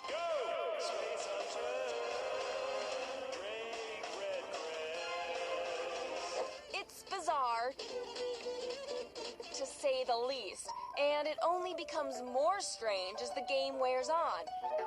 And this is truly one game that wears on. Things start slow with simpleton platforming and tons of menial tasks. But as Chibi completes a list of fetch quests, he's rewarded with happy points that he can use to upgrade his abilities. Yes, they're called happy points. Upgrades give Chibi new abilities that ultimately give him access to more nooks and crannies of the Sanderson abode. And ultimately, this is what Chibi Robo is all about. Getting from point A to point B over and over. There's some shallow combat and new gadgets that you can build from enemy scrap. But after 8 hours of wrestling a finicky camera and annoying time limits, the demands slowly begin to outstrip the rewards. Chibi Robo is loaded with adult innuendo. A father trying to please his wife with his hose? A crack-addicted teddy bear? A princess that can't get enough licking? If anything, it's an experience you'll always remember. This is one of those love it or hate it games. There's a lot of variety, but none of it is pulled off all that well.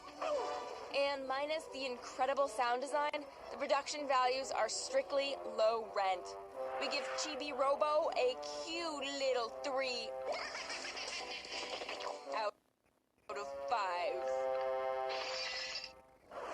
Robot's cute. This toast is spicy.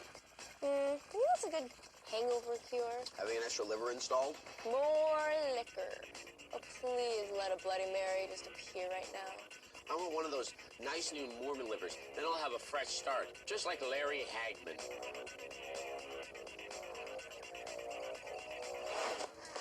Yeah. Game reviews. Break. Come back. Just go. Go talk to Morgan. I'm sick. I am regretting ever having consumed alcohol. And it is times like this that your family and friends gather around you and say, you have a problem. But I'm not going to stop drinking because Morgan Webb is not a quitter. So I've decided to shake myself out of this hangover with a look back at the worst camera angles of all time.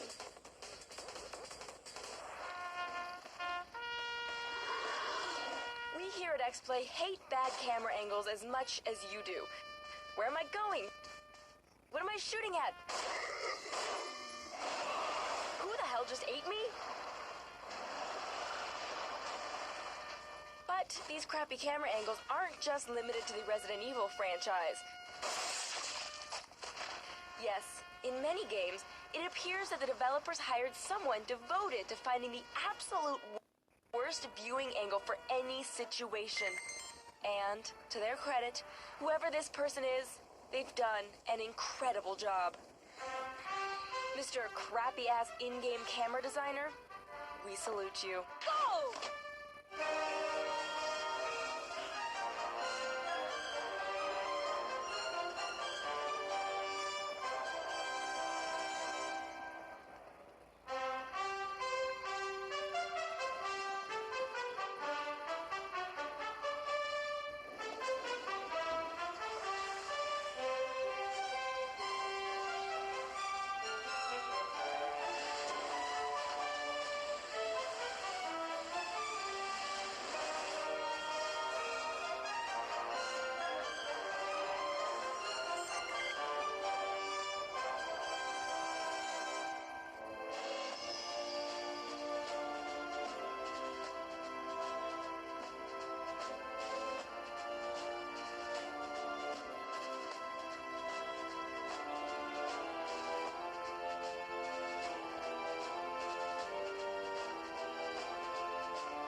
to go very quickly. I think she's puking in the sphere. Luckily, my Leo 9 constitution means I never ever puke when I'm hungover.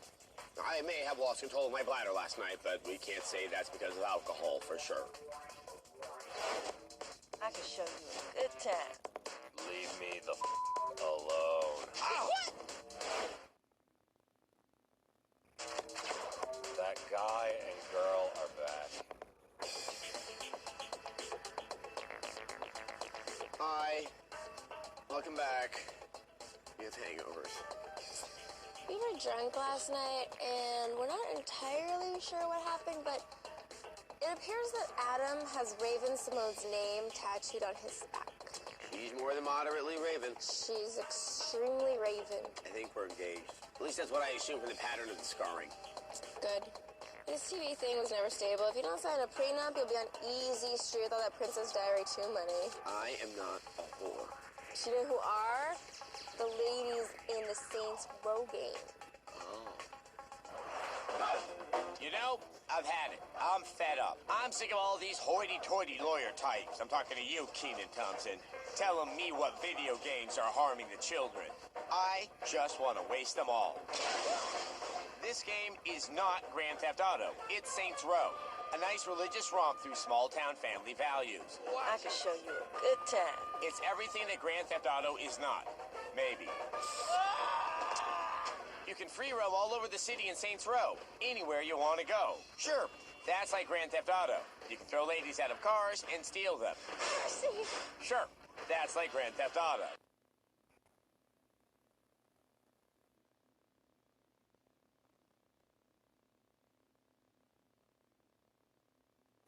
You can beat down on those dirty cops that never or won't solve Tupac's murder. Sure, that's like Grand Theft Auto. But beating up a guy in a hot dog costume, the only place you'll find that is my dreams.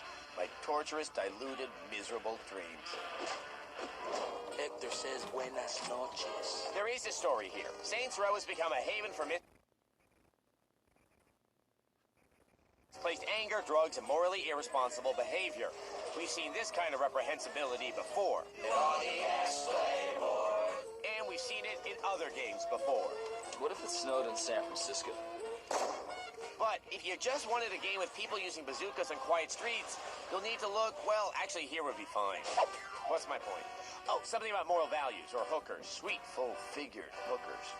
I'm getting so distracted. Rip-off games do that to me. But Saints Row has something more than Grand Theft Auto. It has something that censorship-loving zealots can truly appreciate. Life lessons.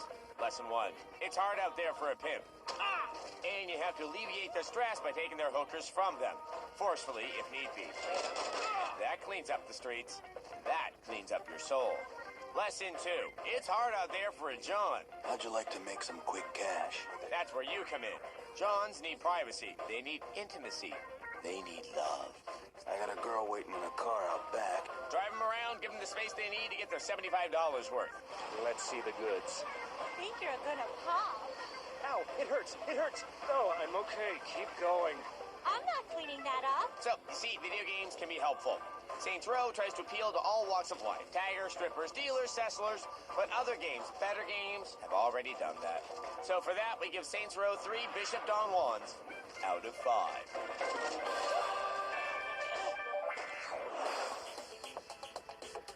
Now it's time for the xplay replay. Everything got 3s. That's the point. So, that sure was our New Year's show, which we hope proves to all the young people watching that drinking and existing the next day don't mix. That's why you should participate in high-risk behavior while drunk. If you're gonna get wasted, might as well wreck your Beamer or fall out a frat window, because dying is the surest way to avoid a headache the next day. But we're feeling much better now. One of the interns came in and he was kind enough to bring us tea. And by tea, we mean scotch. Because one night of binge drinking doesn't make for alcoholism. It takes committing to a lifestyle. Speaking of bad choices, it's time for video viewer mail. Today's video viewer mail is from this guy. Hey guys, if you could be any Kingdom Hearts character, which one could you be? And you can't say Sora, Adam. So you're essentially asking which Final Fantasy or Disney character we would like to be, because being Sora would be lame. Seriously, but you know, I would be Mrs. Potts because she's voiced by Angela Lansbury, who was a badass in the original Manchurian Candidate. I always dreamed of being a scheming Cold War Diane who makes out with her son and hypnotizes people with playing cards. I would be Uncle Remus. Disney made him so happy with his lot in life. Thanks for watching xplay.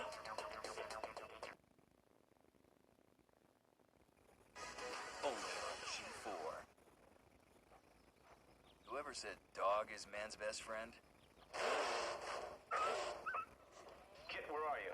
Never had the right car. How's that for service? Terrific.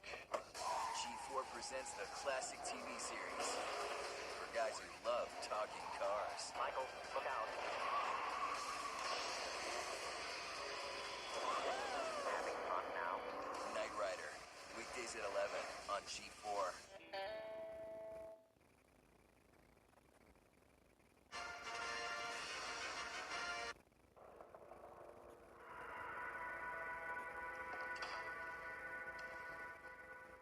Hello? Is anybody there? Morgan, is that you? Adam, is that you? I think so. Hold on. Where are we? What's going on? Oh, God. Oh, my God. Someone killed Olivia Munn. Actually, I did that. Why? I thought she was one of the bad guys. Why is your leg missing? I got hungry. Ew. Hey, don't judge me. I had to do what was necessary to survive.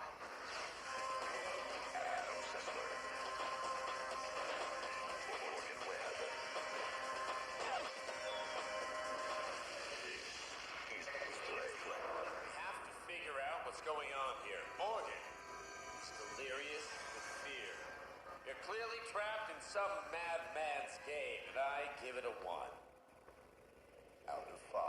Where did you get that? I don't know, it had my name on it. Give it a 1 out of 5. Do I really sound like that? Out of 5. Out of 5. 5. 5. 5. Out of 5. 5. Hey! That tape could have told us what we need to do to get out of here. Hey, is that a key?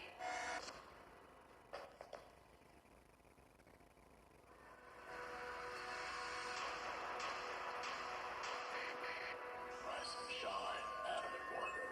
What is that thing? My name is Memory Card. I assumed that by now Adam has taped over my recording, and then Morgan got frustrated and knocked it out of his hands. You two claim to be experts in video games. Now, are you ready to play my game? You're both wearing Power Glove, which is wired to explode, unless you can name the top 10 scariest games of all time. You bastard! You have 30 minutes. That is all. I guess there's no better game to start off with than the granddaddy of survival horror, Alone in the Dark. It came out way back in 1992, and even though the graphics haven't aged well, it still has the creepy atmosphere of the Lovecraft stories it's loosely based on.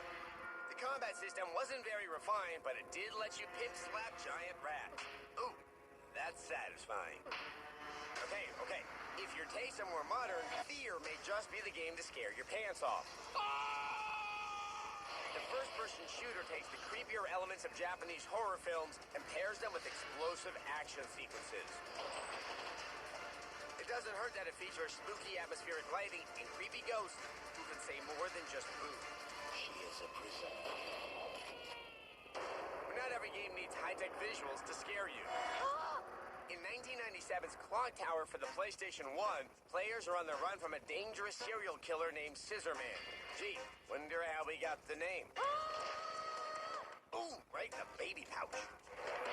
When Scissorman is hot on your heels, you'll have to choose quickly between hiding, running away, or fighting. Hopefully next time you'll bring something a little more deadly than a bedsheet. Clock Tower is a bit of a hidden gem. A lot of players missed it thanks to the limited release, but it's worth a second look now that you can get it for a cutthroat price. Very good. You are 3 steps closer to your freedom. What a... Yes, somebody was in love as a child. still hear you guys. Awkward. They call a killer memory card. Why's that, Franks? Because he leaves one of them in each of his victims. My God. Is this how they were killed? No, no. It was worse than that. Much worse.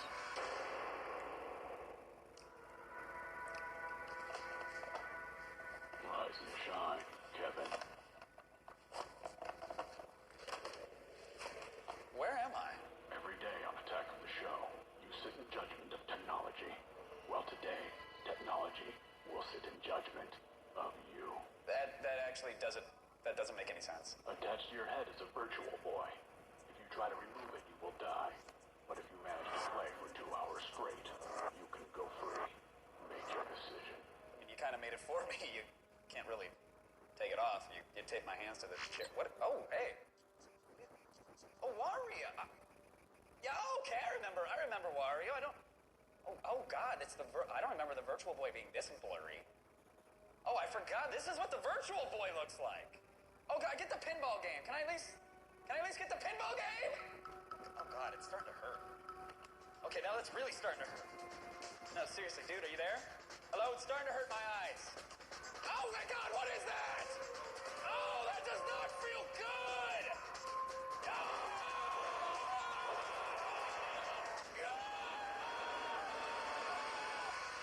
When they finally found the body, his eyes had literally been burned out of his skull.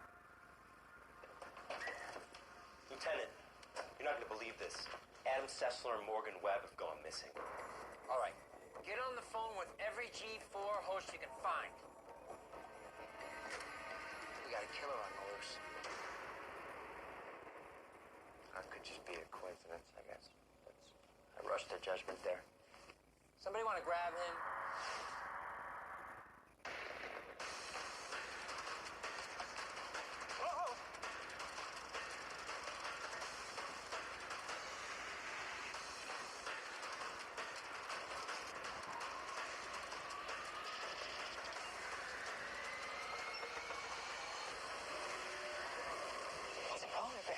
Understand the mythology by getting lost. Every week, 4 episodes in a row. Lost, Mondays at 8 on G4.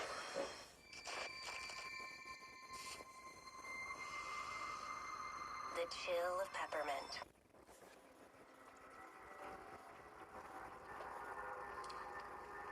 Time is running out. You still have 7 more games to name before you can earn your freedom. How do we know we can trust you? Trust, Morgan? What an interesting question. Perhaps you should look into yourself for the... Oh, boy. Wait, let me just, Not cool. just grab it. No. Joe. I think I can fix it. No, just leave it. What? Are you sure? You won't even know it was broken. Do you guys mind doing the next 3 games? We'll work this out. No, trust me. I know what to do. Embarrassing in front of my victims. Why do you always do this? Are you okay? It may not sound like it, but what you're hearing is the sweet sound of success. Coming in at number 7, Siren for the PS2 was a below-the-radar hit a couple of years ago. See visions. You're not safe here. Any fan of Japanese horror films like Pulse or Dark Water will fall in love with this game instantly. It has enough haunting imagery for 100 games, but the real draw is the ability to temporarily see through the eyes of the monsters surrounding you. If the game didn't feature a lame British dub, it would have ranked even higher on the list. The dog's already dead anyway. But trust us, it's still damn scary. Clive Barker's Undying is looking good in 6th place. Based on the story by the prolific horror writer, the game lets you play as Patrick Galloway, a paranormal investigator and occult expert who comes to the aid of a friend in need. Strange events began happening around the manor. From the first few scares, Undying feels like a classic ghost story. Chilling, thrilling, and a lot of fun. You will come to learn fear as I have. At number 5, Eternal Darkness Sanity's Requiem is slowly unraveling our psyches. And yes, we mean that in a good way. Players take charge of Alexandra, a young woman who has to solve the mystery of her grandfather's untimely death and her cursed family tree. There's been an accident. As you venture forth, your sanity meter drops, and when that runs out, you begin to hallucinate. Sometimes your hallucinations are pretty straightforward, but at other times, the game makers simulate video and audio glitches to throw you off kilter. It's a nifty fourth wall breaking gimmick that keeps you on your toes throughout the whole bloody affair. This isn't really happening. Zach Selwyn, we know that you can act. We know you can sing. But can you dance? Prepare to find out. Show me your hottest moves. Are you ready? Here we go. You bastard!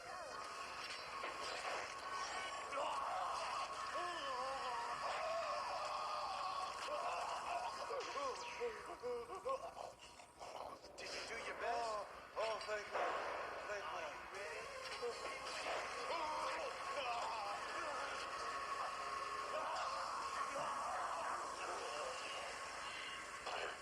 Game over. This just in. Fresh meat. Oh, God. Poor Zach. Good night, funny man. Bye con Dios.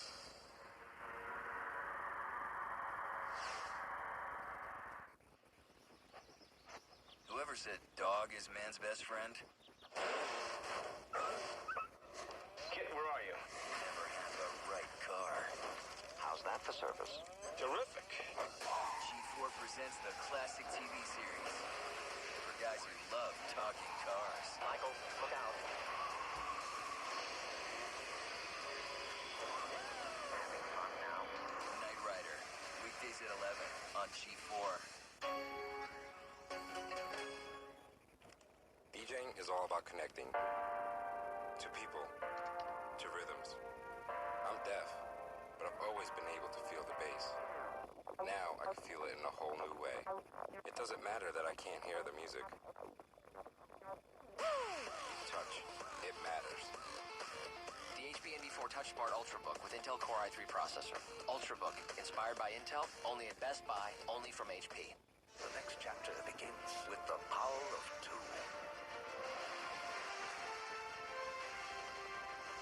Disney Epic Mickey 2, The Power of Two. Available now on Nintendo Wii, Wii U, and 3DS. Rated E for everyone. From our fresh pack sauce to our fresh veggies to our 100% fresh dough, never frozen. At Papa John's, we believe fresh is better. Nobody does what Papa John's does. Try Papa John's 5-sausage pizza. Get a large for only $11. Or for just $1 more, choose any large pizza with your choice of toppings. Even our signature specialty pizzas, like the Works. Plus, for a special treat, add Papa's new chicken poppers to your order. Better ingredients, better pizza, Papa John's.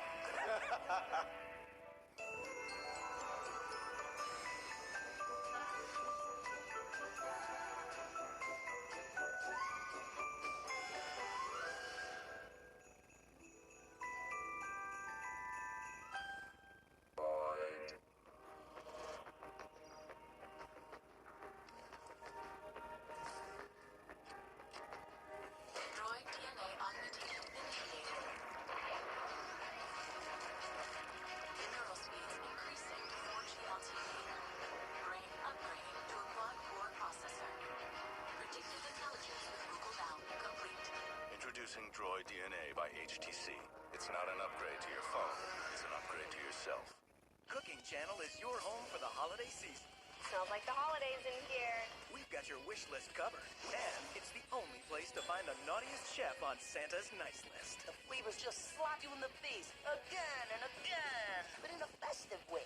Nadia G's Bitchin' Kitchen, Wednesday at 10 on Cooking Channel. Stay festive. Panera Bread is supporting Make-A-Wish, Illinois from December 3rd to December 16th with their Christmas tree cookie. Enjoy this freshly baked treat, and a portion of the sales will help make a child's wish come true this season.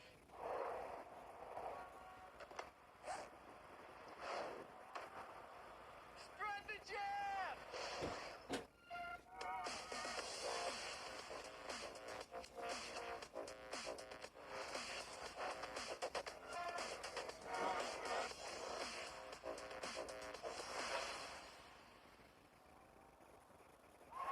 Damn, Bluetooth wireless speaker.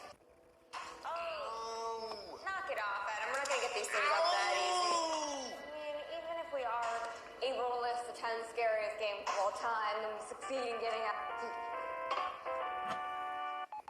Hello? Oh, hey, what's up? Oh my god. Hey, I'm not doing much hanging around. What's up with you guys? Adam! Hold on. Let me call you back, Jerry.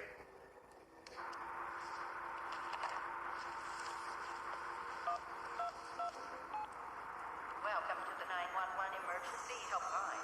Please say or spell the nature of your emergency. Yeah, we've been kidnapped by these crazy guys. Put these explosive power gloves on our hands. You have selected Violent sexual assault. Please say or spell the object you are being assaulted with. No, we've been kidnapped. Kidnapped. You have selected Call the flower. Time is running out. If you want to keep breathing, you better keep listening. What's left to say about Resident Evil 4? Well, how about saying that it's the 4th scariest game of all time? Sounds like you thought this one out pretty well. Thanks to jolting surprises and monolithic monsters, this shooter will have you jumping out of your seat every other minute. Even though this game had more thrills than chills, it still managed to work in plenty of unexpected surprises along the way. What happened? There was someone over here. Flying into number 3 is Fatal Frame 2 Crimson Butterfly. This scarefest is part survival horror, part Pokemon Snap.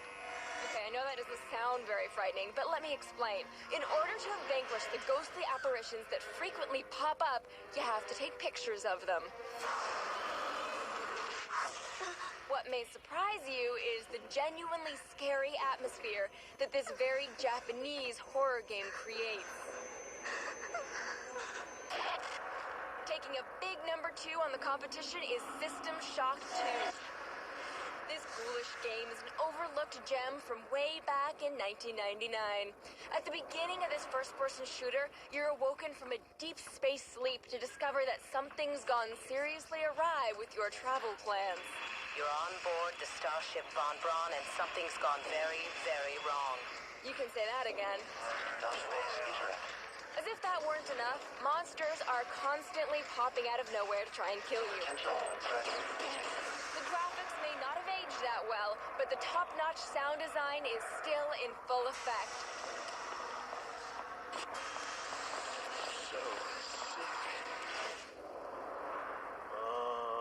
Okay, what's the worst crime scene you've ever been to?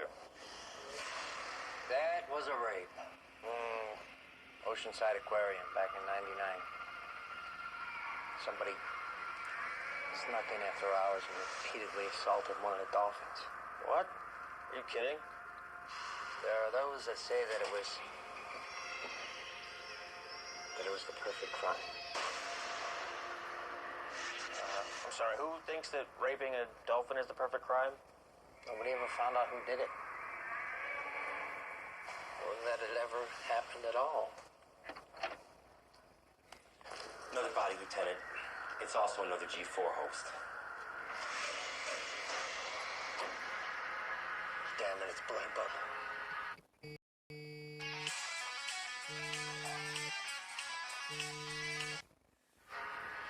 So if it didn't happen, yes, I'm sorry, how do you even know? You hear me on this frequency? Not even make me do it! Batman, you want me to be your new sidekick? Okay, just as long as the Robin suit has pants now. Thank you so much. Kristen Holt? You've been talking about joining the Justice League for the last 2 hours. I'm sorry, it's a personal fantasy. What the hell? Did you do this? Not even close. Right now, the room is filling with a deadly nerve gas. Blair, surrounding you are some of your most beloved comic books. Hidden within their pages is the answer for your survival. Well, then why am I here? Kristen Holt, you've always cheated your way out of video games. To your right is a handgun. Inside the chamber are 3 rounds. Let's see if you can hit one of them. What the? And how would you do that? Shot me! Oh, I thought you were gonna tell me to shoot her. What? No. There's gonna be this whole thing where you're gonna tickle fight pillows in the You know what? Never mind.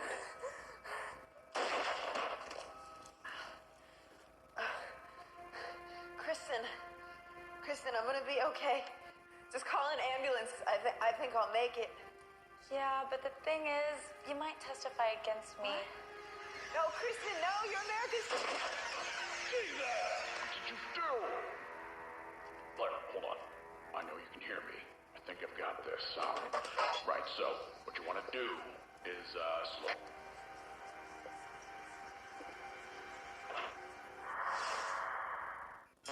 Your daily download of all the stuff that matters. The social media is the reason why this has become an issue. Attack of the Show. Come on. Jeez, it's not like she can feel anything. Look, we still have to come up with the #1 scariest game of all time, or we're gonna be as dead as she is. Put your pencils down, kiddies. Your time is almost up. Are you ready to name the scariest game of all time? Fine. You're not gonna like it. The #1 scariest game of all time is Silent Hill 2.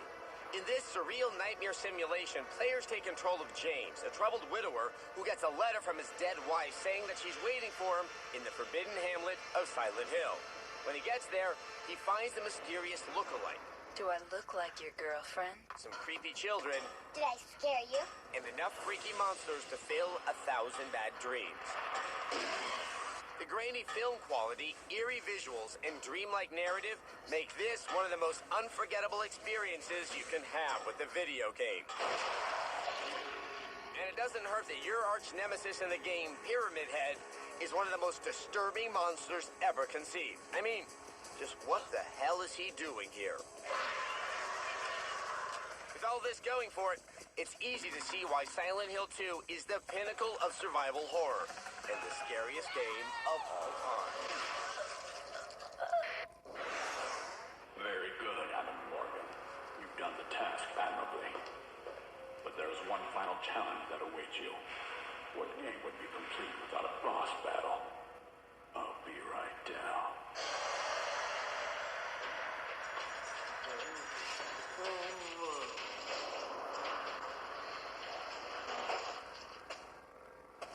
Finally, we meet face to face.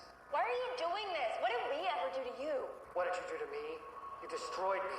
You turned my life into an everlasting nightmare. Gaze upon your enemy. The gay pirate? No, it's Aquaman. For years, you ridiculed my game, Aquaman Battle for Atlantis. I believe you even once called it the worst game of all time. Or have you forgotten? Oh, that game was terrible. Oh, we should have put that on the list. Enough! This may be just a joke to you, but your ridicule tormented me for years. Or not any more. Hey, you know what? I never realized what an impact our reviews could have. But, you know, we're sorry. We didn't mean to hurt you. Really? You mean that? Yeah. Oh, of course we do. Well, maybe I did take this a little too far. I did kind of kill some people. Maybe I probably overreacted. You know what? I'm sorry too. I'm gonna turn myself in, and I'm going to right whatever wrongs. Scumbag! Hello, officers. I was.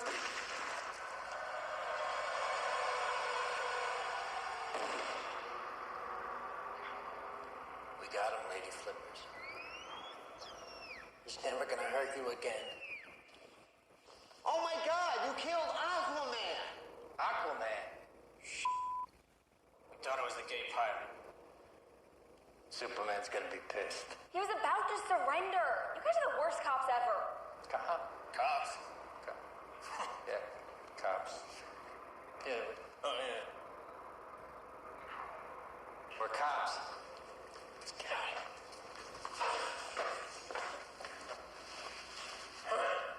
This is the first partial episode where we didn't die at the end.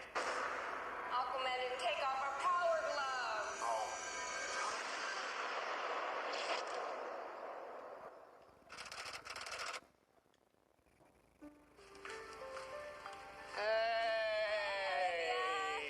Hey, you know, we just wanted to tell you how sorry we are about this whole thing. We thought you were dead. Yeah. I was drugged. I could feel and hear everything. Oh, Everything. wow. Sorry. Yeah. Adam? Logan? Kevin, you're Logan! Adam! Oh, it's you! Oh, glory! So good to be near you and hear you and whatnot. Hey, guys. Don't forget about me. Zach! Hey, how you doing? Hey! Yeah, they couldn't have saved my legs, but they saved somebody else. Blair. So, is Kristen Holt still on the loose? Yeah, last I heard she was fleeing to Mexico after killing a bunch of Border Patrol guards.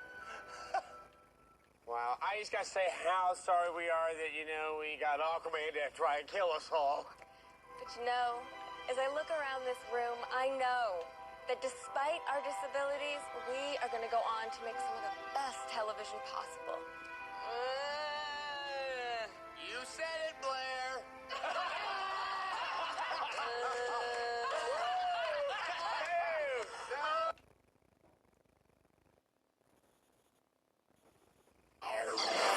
Today on xplay, getting unlucky with 13. Don't like my outfit? In WWE SmackDown. And this man sets the record straight in Armed and Dangerous. I'm a mole, you smelly kids. Well, there's no need for name calling. It's game time.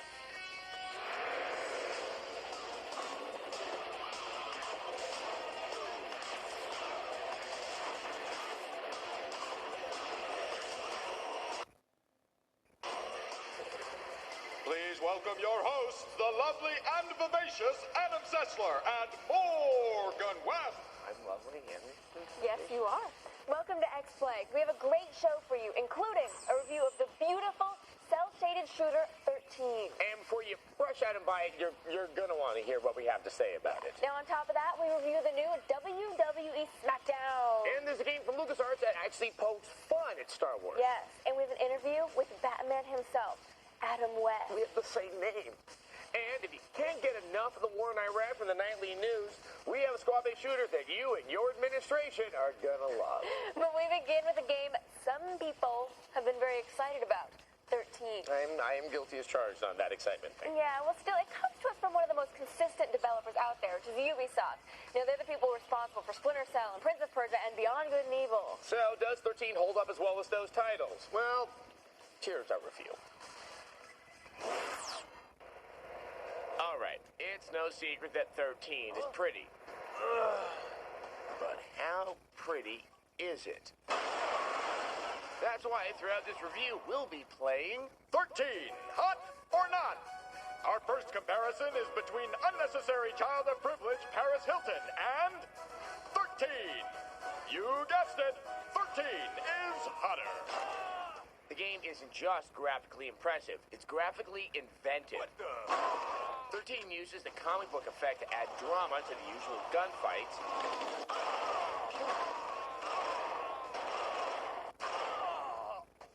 And panel displays alert you to actions that are just out of view.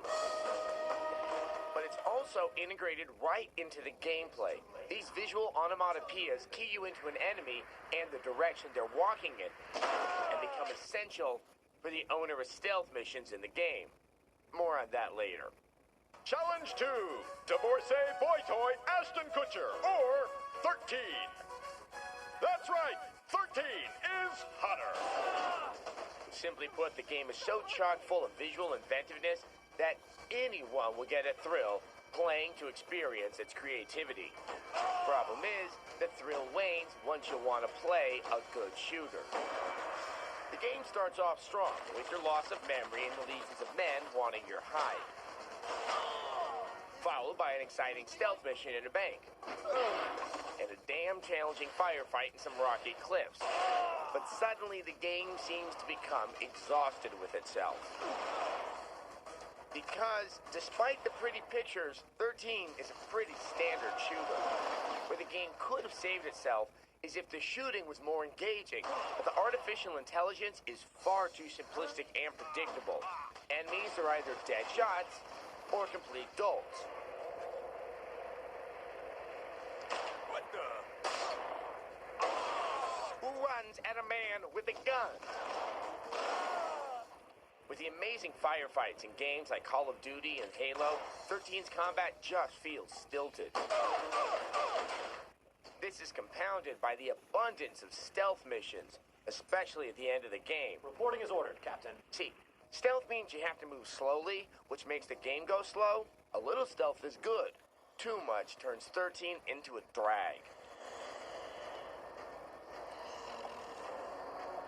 But the game's imagery is enough to hold you to the end. You'll just wish that the strength of the game could match its looks. We're checking out.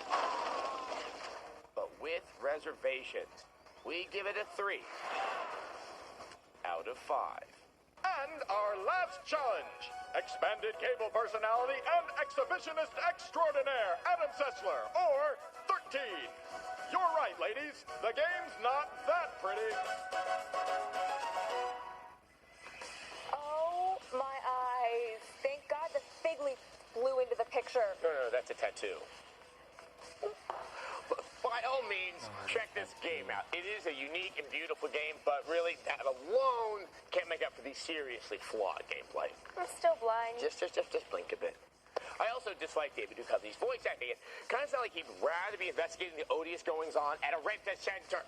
Still, the excellent voice work by Batman star Adam West more than makes up for it, and that's why I got so excited when I got the call. Man, I'm never gonna make a difference. Hello? This is Adam West. It's time for us to meet, Adam. Come to my secret hideout. Finally!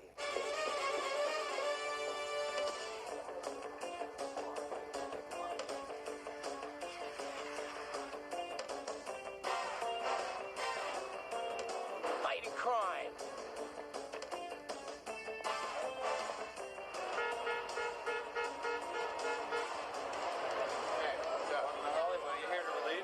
Yeah.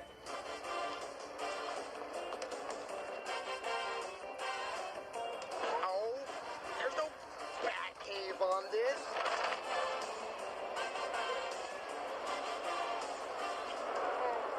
And Robin with the exclamation point. There you go. Who are you looking for? I'm looking for any Sith Lords. Oh, okay. I'm just trying to find Adam West. Adam West? You know, secret bat lair or anything like that around here? One that way. You will see Batman. Oh, wait, your movie sucked. Yeah, whatever. No, he wouldn't like that. Josh Huckabore, that's definitely not Adam West.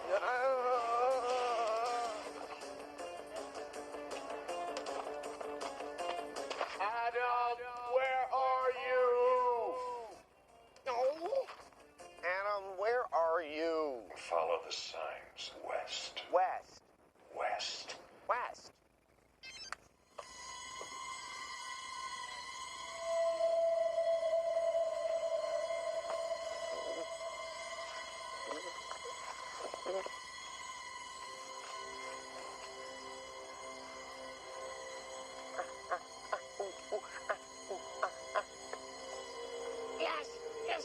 Yes.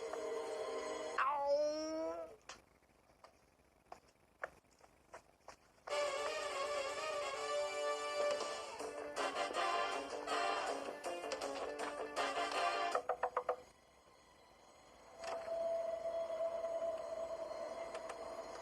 Adam. Adam. Adam. Adam. Adam. Adam. Adam. Adam. Adam, come in. Adam. Adam. It's a pleasure. Oh, my God. I'm so glad I finally found you. Well, Adam, I don't know how the hell you did it, but good work. All right, Must thank be a you. crime fighter. Yes. So, let's just start things off. Let's talk about the video game 13. You're doing the voice of General Carrington. The night you disappeared, you were about to ID number 1. When you go to do voice work for a video game, how does it work? You're there for 1, 2, 3 days? You go in for maybe 3 hours. Usually, there are no other actors. You go in and work by yourself with the director and all the other folks. And it's a very creative thing because you have to, based on what they've told you, you have to kind of conjure up the character. Those idiots still haven't found a way to fix this station. You can prepare, really cook with it, and come in and bring something and do your work. And it's that simple.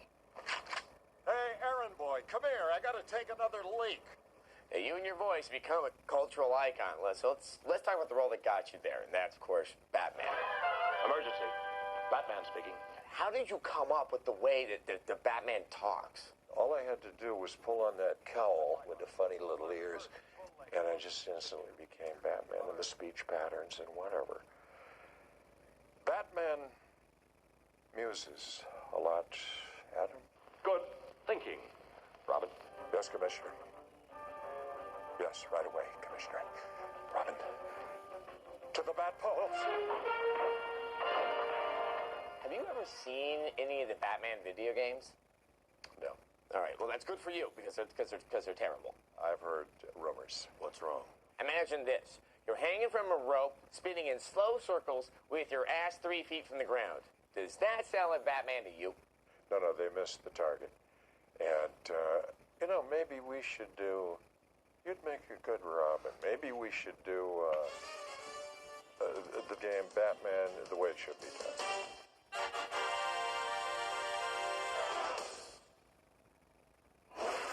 Holy overly snug Robin suit, Batman! It was the biggest size that they had. Oh, God. Would you rather the tattoo? So make up your mind. Anyway, I gotta tell you, Adam West was so cool in person. It was a pleasure. It was an honor. Adam. Yes, first naked photos of you, and then a Robin suit. We're gonna get so much prison mail. What kind of prison? Not the women's prison. Up next, Ashes! We all fall down in Conflict Desert Storm 2. Hey, we gotta get going. I'll put the hors d'oeuvres in the car. Just grab my brother's gift, okay? You forgot my brother's gift. No.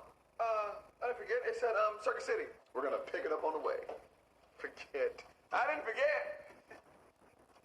You forgot. That's why with Express Pickup, you can order gifts online and pick up within minutes. It's that fast.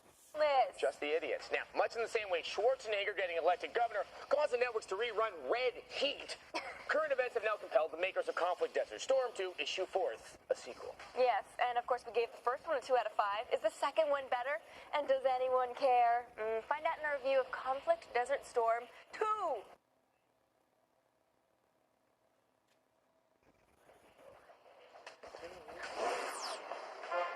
Try as we might, we can't seem to get this guy.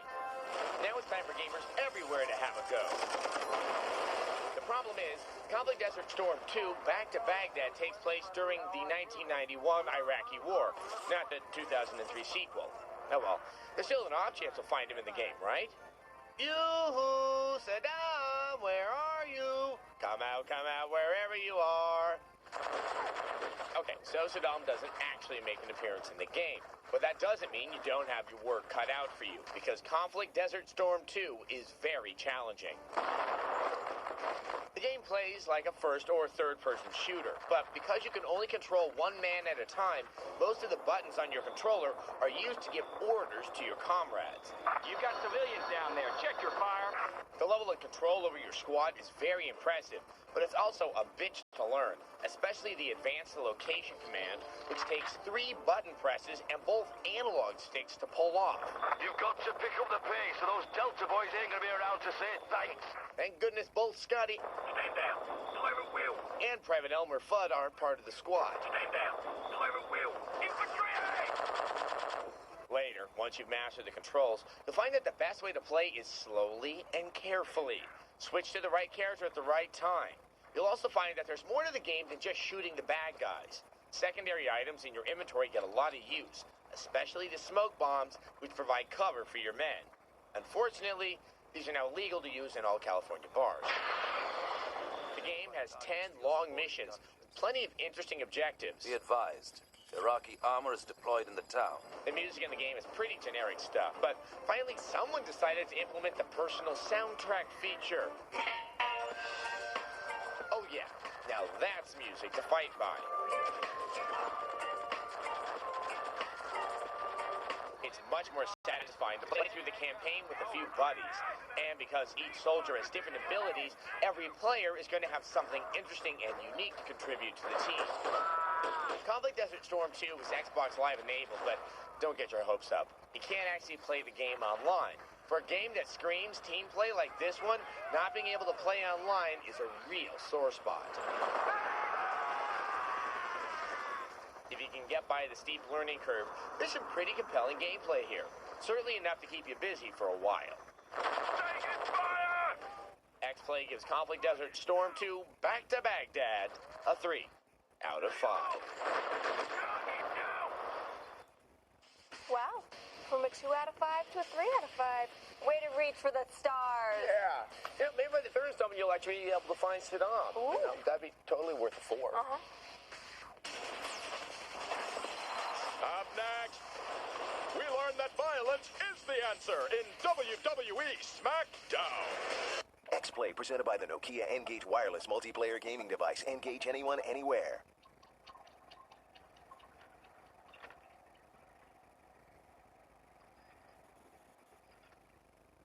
FIFA Soccer 2004.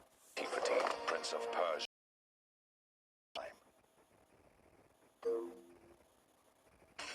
Once again, the wacky shenanigans of Adam Sessler and Morgan Webb. Welcome back to XPlay. You know we have a wrestling game. Yes, and it's probably the best WWE game on the market. Woo! It has more different kinds of matches than we can count and has a good story mode. And his girls are wrestling in their underwear. Yeah. Here's a review of WWE SmackDown. Here comes the pain. Pain? But where? You're fixed.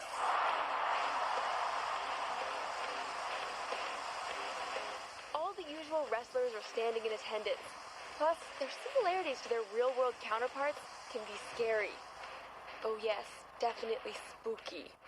This latest installment features revamped grappling mechanics, which is a break from SmackDown's previous emphasis on fast-paced arcade-style gameplay. But I don't want to imply that the game isn't still fast-paced. It's just that now you initiate a grapple of the specific type and then select a specific maneuver. It's as simple as that, and that, and that. This provides much more depth and tactical capabilities than in previous SmackDown games. It's beautiful, really. Additionally, a reversal system has been implemented that allows you to perform the I've got you, no, I've got you dance over and over again. Among the most significant features in Here Comes the Pain is the revamped season mode, and the seasons come complete with vicious backstage brawls. Get 'em.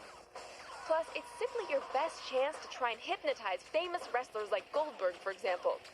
You are getting sleepy, Goldberg. Sleepy, sleepy. Ringside, SmackDown Here Comes the Pain may be the best-looking wrestling game out there. You can play any of the ladder matches, cage matches, and tag team combos that have become standard in the world of wrestling games. But this game also introduces the especially brutal bra and panties match. The object here is to, well, rip off your opponent's clothes. The humanity. Shake it off, sister. So let's see. The Create a Wrestler feature is as solid as it ever was. I know that's important to some of you.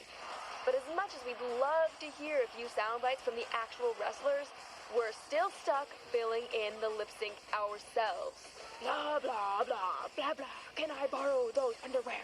Blah, blah, blah. Blah, blah, blah, blah, blah, blah, blah, blah. At the end of the day, any wrestling fan worth their salt will love this game. So slam this one down in your letter to Santa. We're giving SmackDown Here Comes the Pain a 4 out of 5. What is it about scantily clad women in our fan base? I'm not sure. But I bet that you can probably find the answer on our website. That's attachtv.com/xplay. And by answers, I mean streaming video of our anime porn segment and the Max Payne 2 naked moment sheet, or that picture of me with the Up next, what's going on in this scene from Armed and Dangerous? I never tired of that side. The most powerful game system now has the ultimate holiday offer. Get Tetris Worlds and Star Wars, Clone Wars, 2 months of Xbox Live and an Xbox for only what? Rated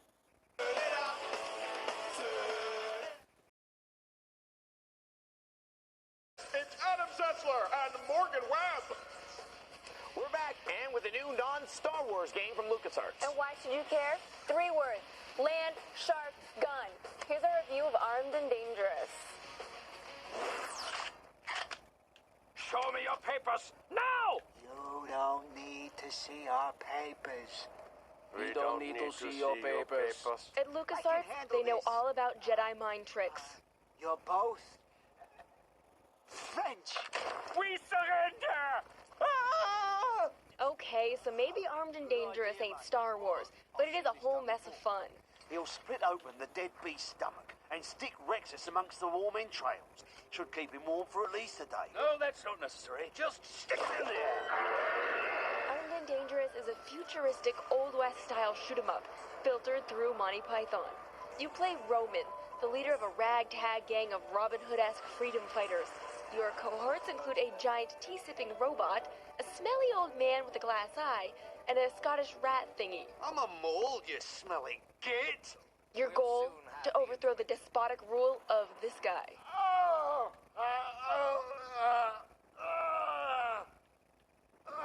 I never tire of that sound. The wackiness extends well beyond the cutscenes. Among your arsenal, you have some pretty groovy weapons. There's the topsy-turvy bomb, which turns the primal forces of gravity against your enemies. And the new all-time xplay favorite weapon, the land shark gun. Dunna, dunna, dunna, yeah! Chompy, chompy. But, and this is a big but, when the wackiness stops, the game gets real dull real fast. Sure, it's fun to rain devastation down on your foes with the personal mortar cannon the first couple dozen times. But how many bullseye houses do we have to blow up? It gets old. And for a game with such cool guns, you spend an awful lot of time just mowing down foes and innocent penguin bystanders with a plain old machine gun. Yawn. Thing. Yawn. And for every mission where you have to save a sacred sheep...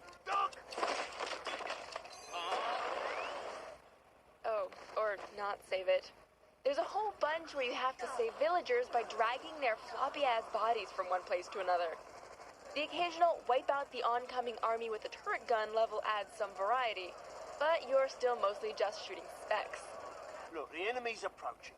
What do you suggest? Armed and Dangerous seems like it's trying so hard to reach for the golden ring of wackiness that it can't quite stay on the horse. Yes, we can plant a hedgerow. If the hilarious creativity that went into the cutscenes and weapons had found its way into the actual gameplay, it would have been a truly standout title. As it is, we can only give Armed and Dangerous a less than wacky 3 out of 5. Ow, me legs. I love the land shark gun. Thanks for watching, and visit our website to see even more of Adam's interview with Adam West. Must not black out. That's my Batman. Anyway, you can find our website, techtv.com/xplay. There you also have the naked Mona and naked anime and naked me. Sorry. Yeah, but there's also lots of stuff with reviews of the games. You probably want to read those a lot Good more. night. Bye-bye.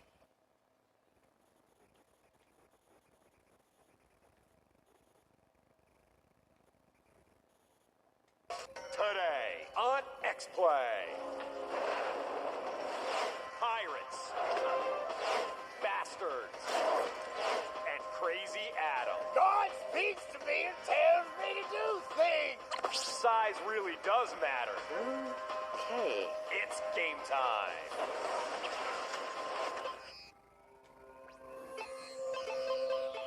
Prepare to be reviewed. Adam Sessler. Morgan Webb. Prepare to be reviewed. Prepare to be reviewed.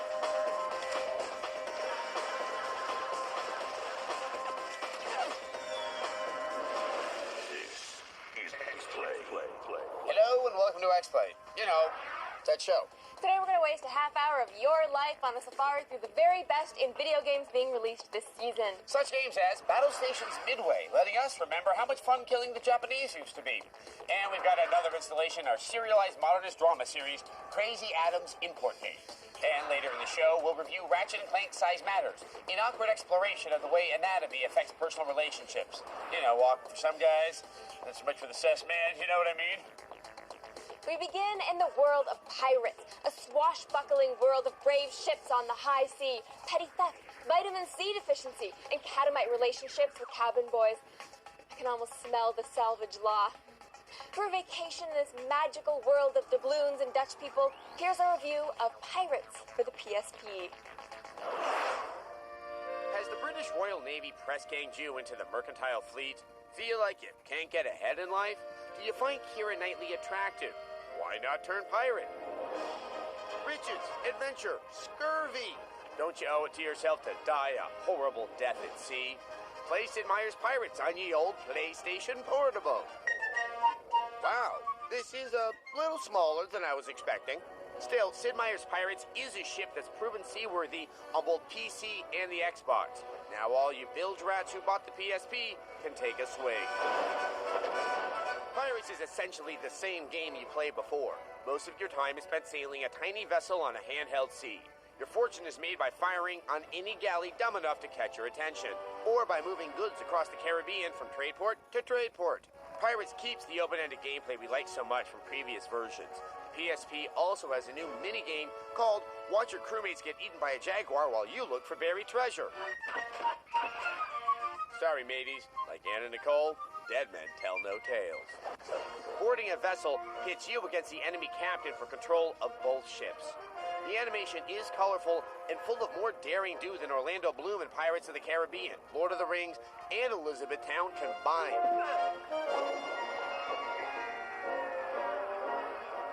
But a pirate's life isn't all fun and mutiny and syphilis. The main character's loss of his family shows us it's also full of tragedy and syphilis. Charm and wit are still part of your piratical quiver. Take the governor's daughter out for a whirl with the ballroom dancing minigame. See a pirate's life burst with gallantry and syphilis. The load times are short, like the drop from a Port Royal gallows, and multiple difficulty settings add some challenge to ruling the seas. The visuals are a bit simple, and conversation consists only of grog-induced gibberish. Imbriglicated. Pillage, thievery, and trade-based ass-kicking won't be everyone's cup of rum, but Sid Meier's Pirates is a UMD full of scallywag rabble-rousing. In fact, it might be the best version of Pirates you can play if you don't mind a few minor glitches.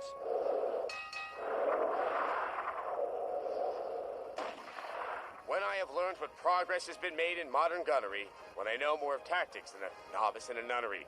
In short, when I have a smattering of elemental strategy, you'll say a better Pirates game has never hit the PSP. A 4 out of 5. You know, in the great Pirates versus Ninjas debate, I can never pick a side. I may be a libertarian. I think I'm putting all my money on conquistadors. Pirates are so good at taking gold from conquistadors. Yeah, but their helmets aren't nearly as shiny. But speaking of maritime combat, here's a review of Battle Stations Midway. Another game set in World War II? Gosh, we haven't had any one of these since, what, the last episode? How many real-time strategies and shooters can you set in a bombed-out French village before the whole genre starts to smell like old brie? Incoming at 3 o'clock! But hang on a second. Battle Stations Midway shakes things up a bit by being both an RTS and a shooter at the same time. And it's also set in the largely ignored Pacific theater of the war, letting you take part in the most famous naval battles of that conflict. Yes, this game is completely Nazi and D-Day free. I swear if I have to stick one more sticky bomb on a Tiger tank. Enemy squadron destroyed, sir. In Battle Stations Midway, you play young upstart U.S. Navy Commander Henry Walker. My name is Henry Walker. You're also some kind of freakish talking mannequin, dude. Like any good World War II game set in the Pacific, you start out at the attack on Pearl Harbor. A date which will live in infamy. You said it, FDR. Well, at first, you'll command a simple PT boat trying to survive that brutal attack on our naval power. You'll soon progress to larger ships like destroyers and cruisers, all the way up to aircraft carriers. In bigger battles, you'll have command of whole battle groups, including shipyards and airfields. You'll even be able to switch into the cockpits of your fighters and bombers as you slice through the Japanese Navy like a samurai sword through a watermelon. That's the simile I was looking for. Battles can be waged first person from the bridge of ships and seats of planes, but you also have control over the full battle from overhead maps that let you plan and coordinate your attacks. This is where the game starts to feel more like real-time strategy. This is also where a lot of you more non-hardcore gamers are gonna get turned off. You see, micromanaging a fleet of ships and airplanes over miles of ocean makes battle stations midway play kinda slow at times. First thing a warrior needs to learn, Walker, is not how to fight. It's when to fight. Whatever, dude. I'm here to have a good time. You've been too busy drinking beer and making whoopee to report for duty on board your vessel. Man, war truly is hell. For the serious armchair admiral out there, Battle Stations Midway is a satisfyingly realistic and deep representation of the war at sea, mixed with just the right amount of visceral action to keep us wanting more. But that's the problem. We want more. More missions in both single-player and multiplayer would be great, as would a campaign from the Japanese side and a scenario editor where we could send a swarm of PT boats captained by future U.S. presidents. This is Lieutenant Kennedy. Against a dozen Japanese battleships supported by swarms of Zeros. Now that sounds like good times. I totally don't know what he said right there, but I think it roughly translates to Battle Stations Midway gets a 3 out of 5. I'll see you somewhere in the Pacific. World War II was a great model for a war. We invaded countries that actually exist, so when they surrendered, we didn't have to spend the next 20 years trying to construct some sense of order. All right, I think we can fix up this whole fracas in Iraq just by letting the Japanese go in there and run things. Their colorful cartoon animals and candy-coated pop culture could mollify any populace. No, if you look at all the empires which have successfully ruled Iraq, you'll find one thing in common. Garlic breath? Eunuchs. What the U.S. Army needs is some crack castrati troops. In a moment, our hour of victory on xplay. A proud taste for Scarlet and Miniver has our Morgan Webb. Welcome back to xplay. So we've got another World War II game, but before you complain and storm away and refuse to ever speak to xplay again, realize that this World War II game promises to be one of the most graphically advanced games on the current generation of consoles. It's not scheduled to come out until this summer, but until then, here's our preview of Hour of Victory. In a time when the world was at the edge of disaster, when lives were lost and heroes were found, the fate of 3 men, 3 strangers, and the fate of the world was about to change. Taggart speaks fluent German, moves in shadows, and likes to kill silently. Ross is a munitions expert, relies on brute strength, and in battle can move fast and strike quickly.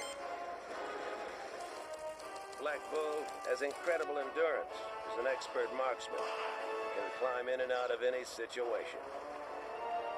3 heroes, 3 destinies, 1 purpose. Hour of Victory. Coming summer 2007. This title not yet rated. That was very attractive. But we can't all afford those highfalutin current generation graphics. Some of us still believe it's 2002. The Xbox is the cutting edge of human achievement. For those poor souls, we offer another installment of Games for Cheap Bastards. Would you rather go to the zoo during mating season than pay 1 red cent for internet porn? Then let's use your skin to flint a conflagration of value. It's Games for Cheap Bastards. PS2's still got game, and with the amount of titles available for the PS3, we know you're still open for offerings. How about Prince of Persia: Two Thrones, straight out of the mystical gleaming dust of ancient Arabistan? A swarthy, scimitar-wielding warrior with a duplicitous state of mind, a lustily beboobed non-Burked Betty, a gruesome menagerie of crusty foes. The prince has got new abilities, courtesy of a testy alter ego. This, of course, will fill your thrifty self with joy at $19.99. Ghost Recon Advanced Warfighter for the Xbox 360 will give you plenty of opportunities to send bad men to eternity's tailor. Dig these futuristic upgrades. The squad reacts submissively to commands, and an awesome armada of weapons are at your disposal. So, if lethal spooks are your thing, then pick up Ghost Recon Advanced Warfighter for a paltry $29.99. Do you think a designated drunk driving lane would be a great idea for our nation's highways? We do too! It'll never happen, so the next best thing is Flat Out 2 for the Xbox. The title comes with a fistful of throttle chokers for some reason, but who cares? The only person you really care about is this guy.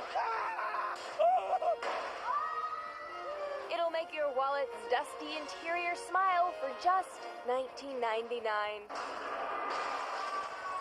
Looking for a role-playing game set within that monster-ridden history known as ancient Greece? Titan Quest for the PC has an expansion pack on the way, making this well-priced battle royale a necessity. The depth is amazing and the scope broad, yet the price a pittance. Pick Titan Quest up for $19.99. There you go, blessed bastard. Thrift has graced you. Seize the cheap. As always, games for cheap bastards rests on the premise you have at least $15 to spend on a game. For those of you who cannot afford such an expense, we offer even cheaper games for even cheaper bastards. Brought to you by Stale Tortillas. Stale Tortillas, they're just 2 ounces of shredded cheese away from a meal. Today's even cheaper game for even cheaper bastards is the Settlers of Catan board game at your local cafe. It's free, it's fun, and you can play it anytime you can pull it away from that group of sensible women waiting to go to Olive Garden. In a moment, Adam done gone crazy on xplay. Throwing shadows, it's Adam Sessler. Welcome back to xplay. The world is a big and crazy place, full of unusual things, like potted meat, and the Pontiac Aztec, and Elizabeth Hasselbeck. And you can't go out and try to find all of these aberrations in nature, because the world is a dark and horrible place. That's why you need me to filter through and show you the foreign stuff that really matters. Here you go. Crazy Adam here for Crazy Adam, Discount Warehouse and Import Emporium. Well, it's finally happened, and I've completely gone crazy. At least, that's what the demons in my head keep telling me. But I'll show them who's crazy. Come on down. We have tens of games to choose from. God speaks to me and tells me to do things. Horrible things. Check out the games like Top-Down Warfare, Prince of Pomona, and Pediatric AIDS Ward Tycoon. Come on down and bring whatever human hair and toenail clippings you can spare. I'm building a woman's suit. Check out this week's import game from Japan, Gaku in Heaven, this game. Okay, I know what you're thinking. What the hell am I looking at? Well, first off, we didn't make this up. This is a real game that's out right now in Japan. It's called Gakuen Heaven Okawari. And yes, that is a guy kissing another guy. The lead character of this game is Ito Keija, a hunky young teen who transfers into the prestigious Belle Liberty Academy, an all-male boarding school which is full of guys who want to mate with him. Yeah, believe it or not, those are all guys. That's a dude. That's a dude. Yes, even this one is a dude. Ito falls into possession of an unlucky ring, which causes all sorts of wacky misfortunes. Fortunately, the rest of the boys are around to help him figure out where the ring came from and how to release our spunky hero from its magical curse. You can pick from a wide array of potential suitors. I mean, guys you hang out with. Depending on choices you make, you get different story events. Kind of like choose-your-own-adventure books, except those didn't usually end with guys bathing together. Although it might seem bizarre to American audiences, in Japan, boys' love stories have a moderately popular following among teenage girls. And, deeply closeted salarymen. Despite the premise, Gakuen Heaven Okawari is never explicit, other than some passionate hand-holding and embarrassed glances. The farthest they ever go is a man-on-man kiss. Adorable. And that does it for this installment of Crazy Adams Import Games. Till next time, Japanophiles. Crazy, crazy, crazy Adam. Crazy, crazy, crazy, crazy, crazy Adam. Ew, crazy! You think it's just an act, but really, if he doesn't take his medication, he gets bad. Real bad. Morgan is overstating the situation. So I got a biochemical imbalance. It doesn't make me crazy. It was just a joke. Who are you? Where's my rate? Monchichi. Help. Monchichi. Why can't I find a decent cup of deodorant around here? If you'd like to see more of Adam's clear signs of mental illness, come on down to g4tv.com/xplay and enjoy one of our nice little podcasts. All right, where's the Cobra, Amy Eisenhower, Savory? I think I taste paint. Yeah. Our podcasts give you all this human frailty in a portable form, and you can watch and listen to while commuting, working out, or hiding a body. Parker your Posey, I'm gonna find you.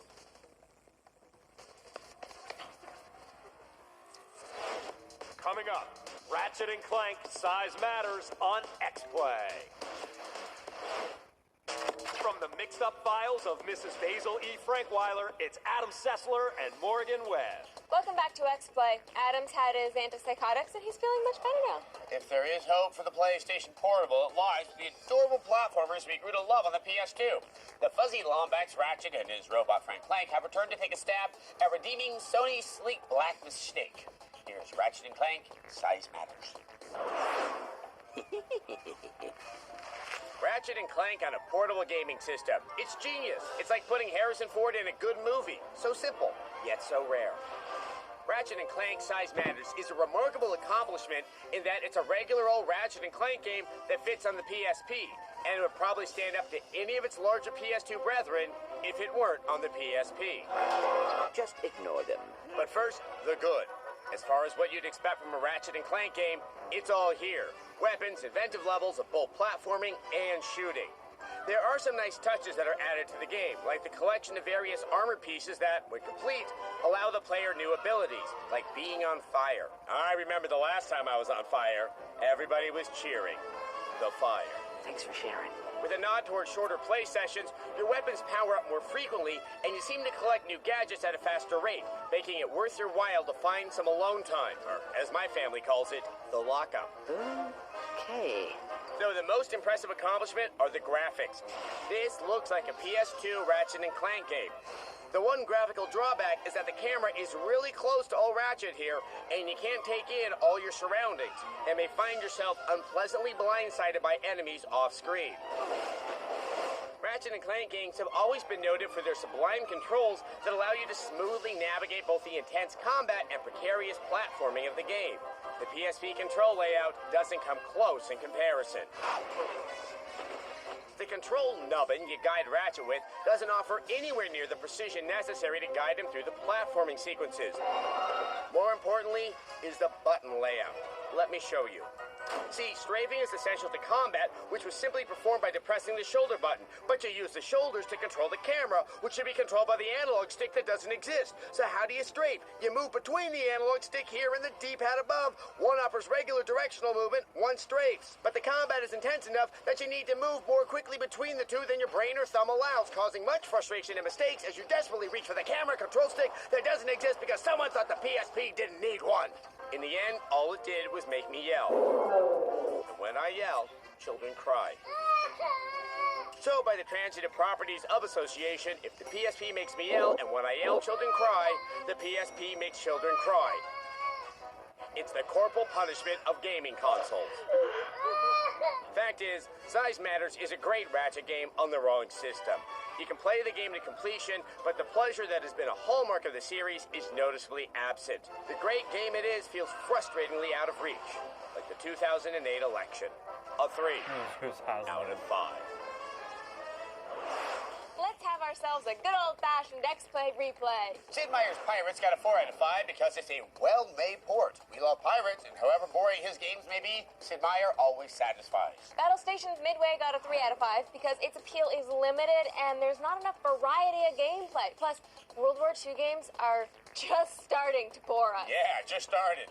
Ratchet and Clank size matters got 3 out of 5 because we love the franchise, but the controls just made it too hard to play. Not putting a second analog stick on the PSP is one of the worst mistakes Sony ever made. But that's what the PSP 2.0 is for, because I'm sure they'll expect us to buy that too. Yeah, just like we expect the viewers to watch xplay. Yeah, please. We need you.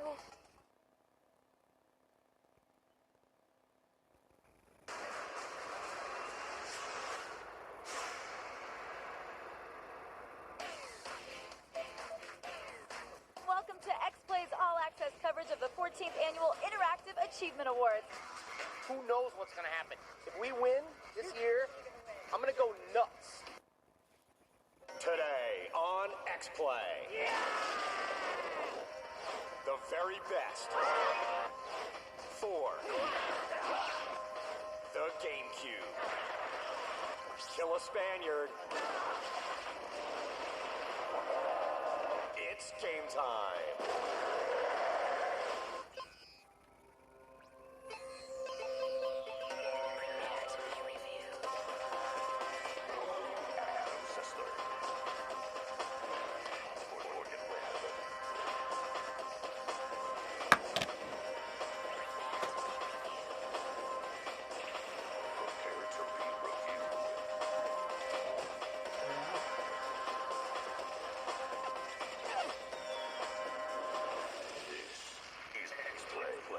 Ever singing, ever dancing, it's Adam Sessler and Morgan Webb.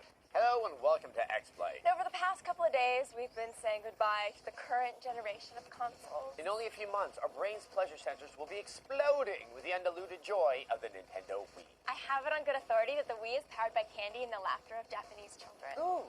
So our trip now concludes with our list of the best games for the GameCube. Oh, the gentle cube. On the outside, a simple purple lunchbox, but on the inside, the heart of a lion. A lion that loves rescuing princesses, maintaining happy Japanese farms, and shooting Spanish peasants in the head. We're here to let you know which games you'd be stupid not to own. We wanted to give you the top square root of the 14 games for the GameCube. Yeah. The guys at the corporate office said we had to pick an integer. Corporate never understands math jokes. So, to make everything simple, let's start with the 10th best game ever released for the GameCube. Coming in at number 10 is an old friend. Rules and swords, eternally retold. A worthy opponent. A son of a...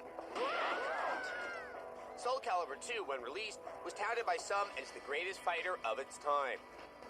With an improved step guard system and a blistering bouquet of sense-banishing special moves, the second coming of the Soul was truly the game to beat. The graphics, environments, and 3D quality of the title also received a substantial upgrade, making fighting more vertiginous and eye-catching than ever.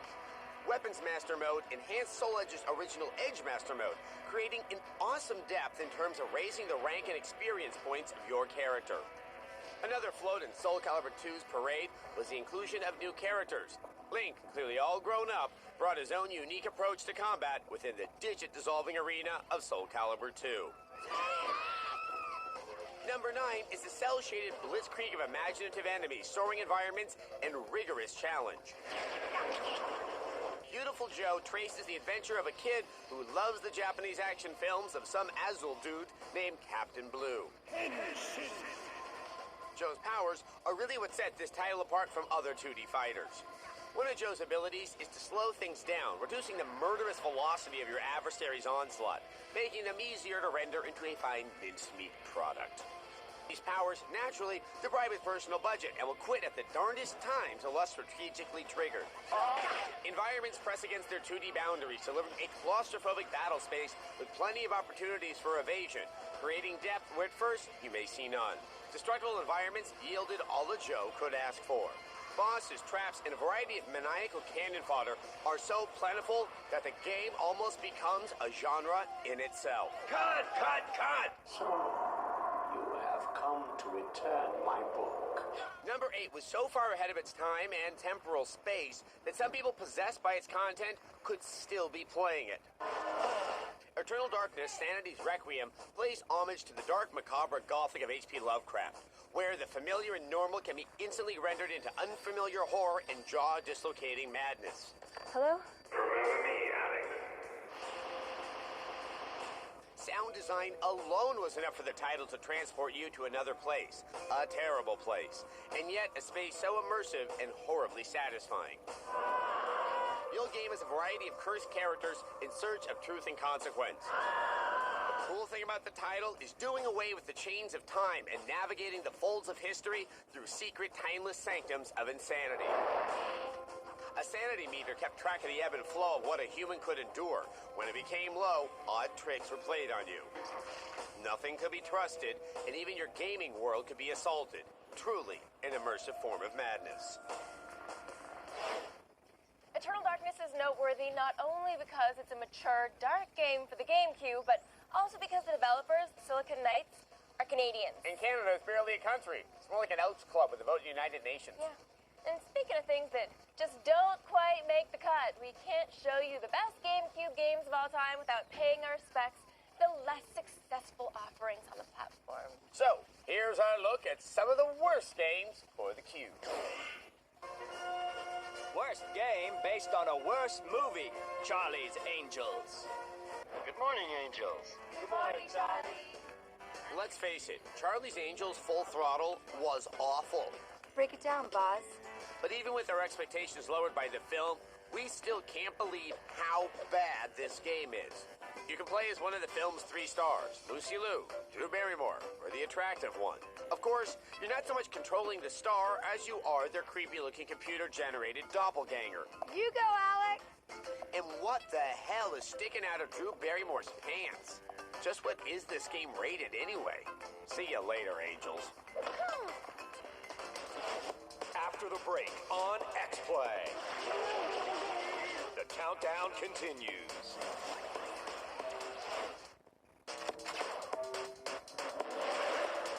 They love to trade with other villages. It's Adam Sessler and Morgan Webb. Welcome back to xplay. We're bidding farewell to the current generation of video games with our list of the 10 best games on the Nintendo GameCube. Now, before the break, we showed you our pick for number 8. So, for the sake of continuity, let's just continue with our choice for the 7th best game for the GameCube. At number 7 on the best of the GameCube is a game for the animal lover in all of us. I mean the real, true, honest-to-goodness animal lover. No, not that kind of animal lover. The animal lover that just wants to walk with the animals, talk with the animals, and live with the animals. That's where Animal Crossing comes in. Think The Sims, but with animal-human hybrids, straight out of H.G. Wells, but not the whole Dr. Moreau thing. You can do anything you want in Animal Crossing. It's open-ended. You want to fish? Well, fish, damn you. Fish. You want to dig up old fossils? Go ahead. Maybe you'll find Jimmy...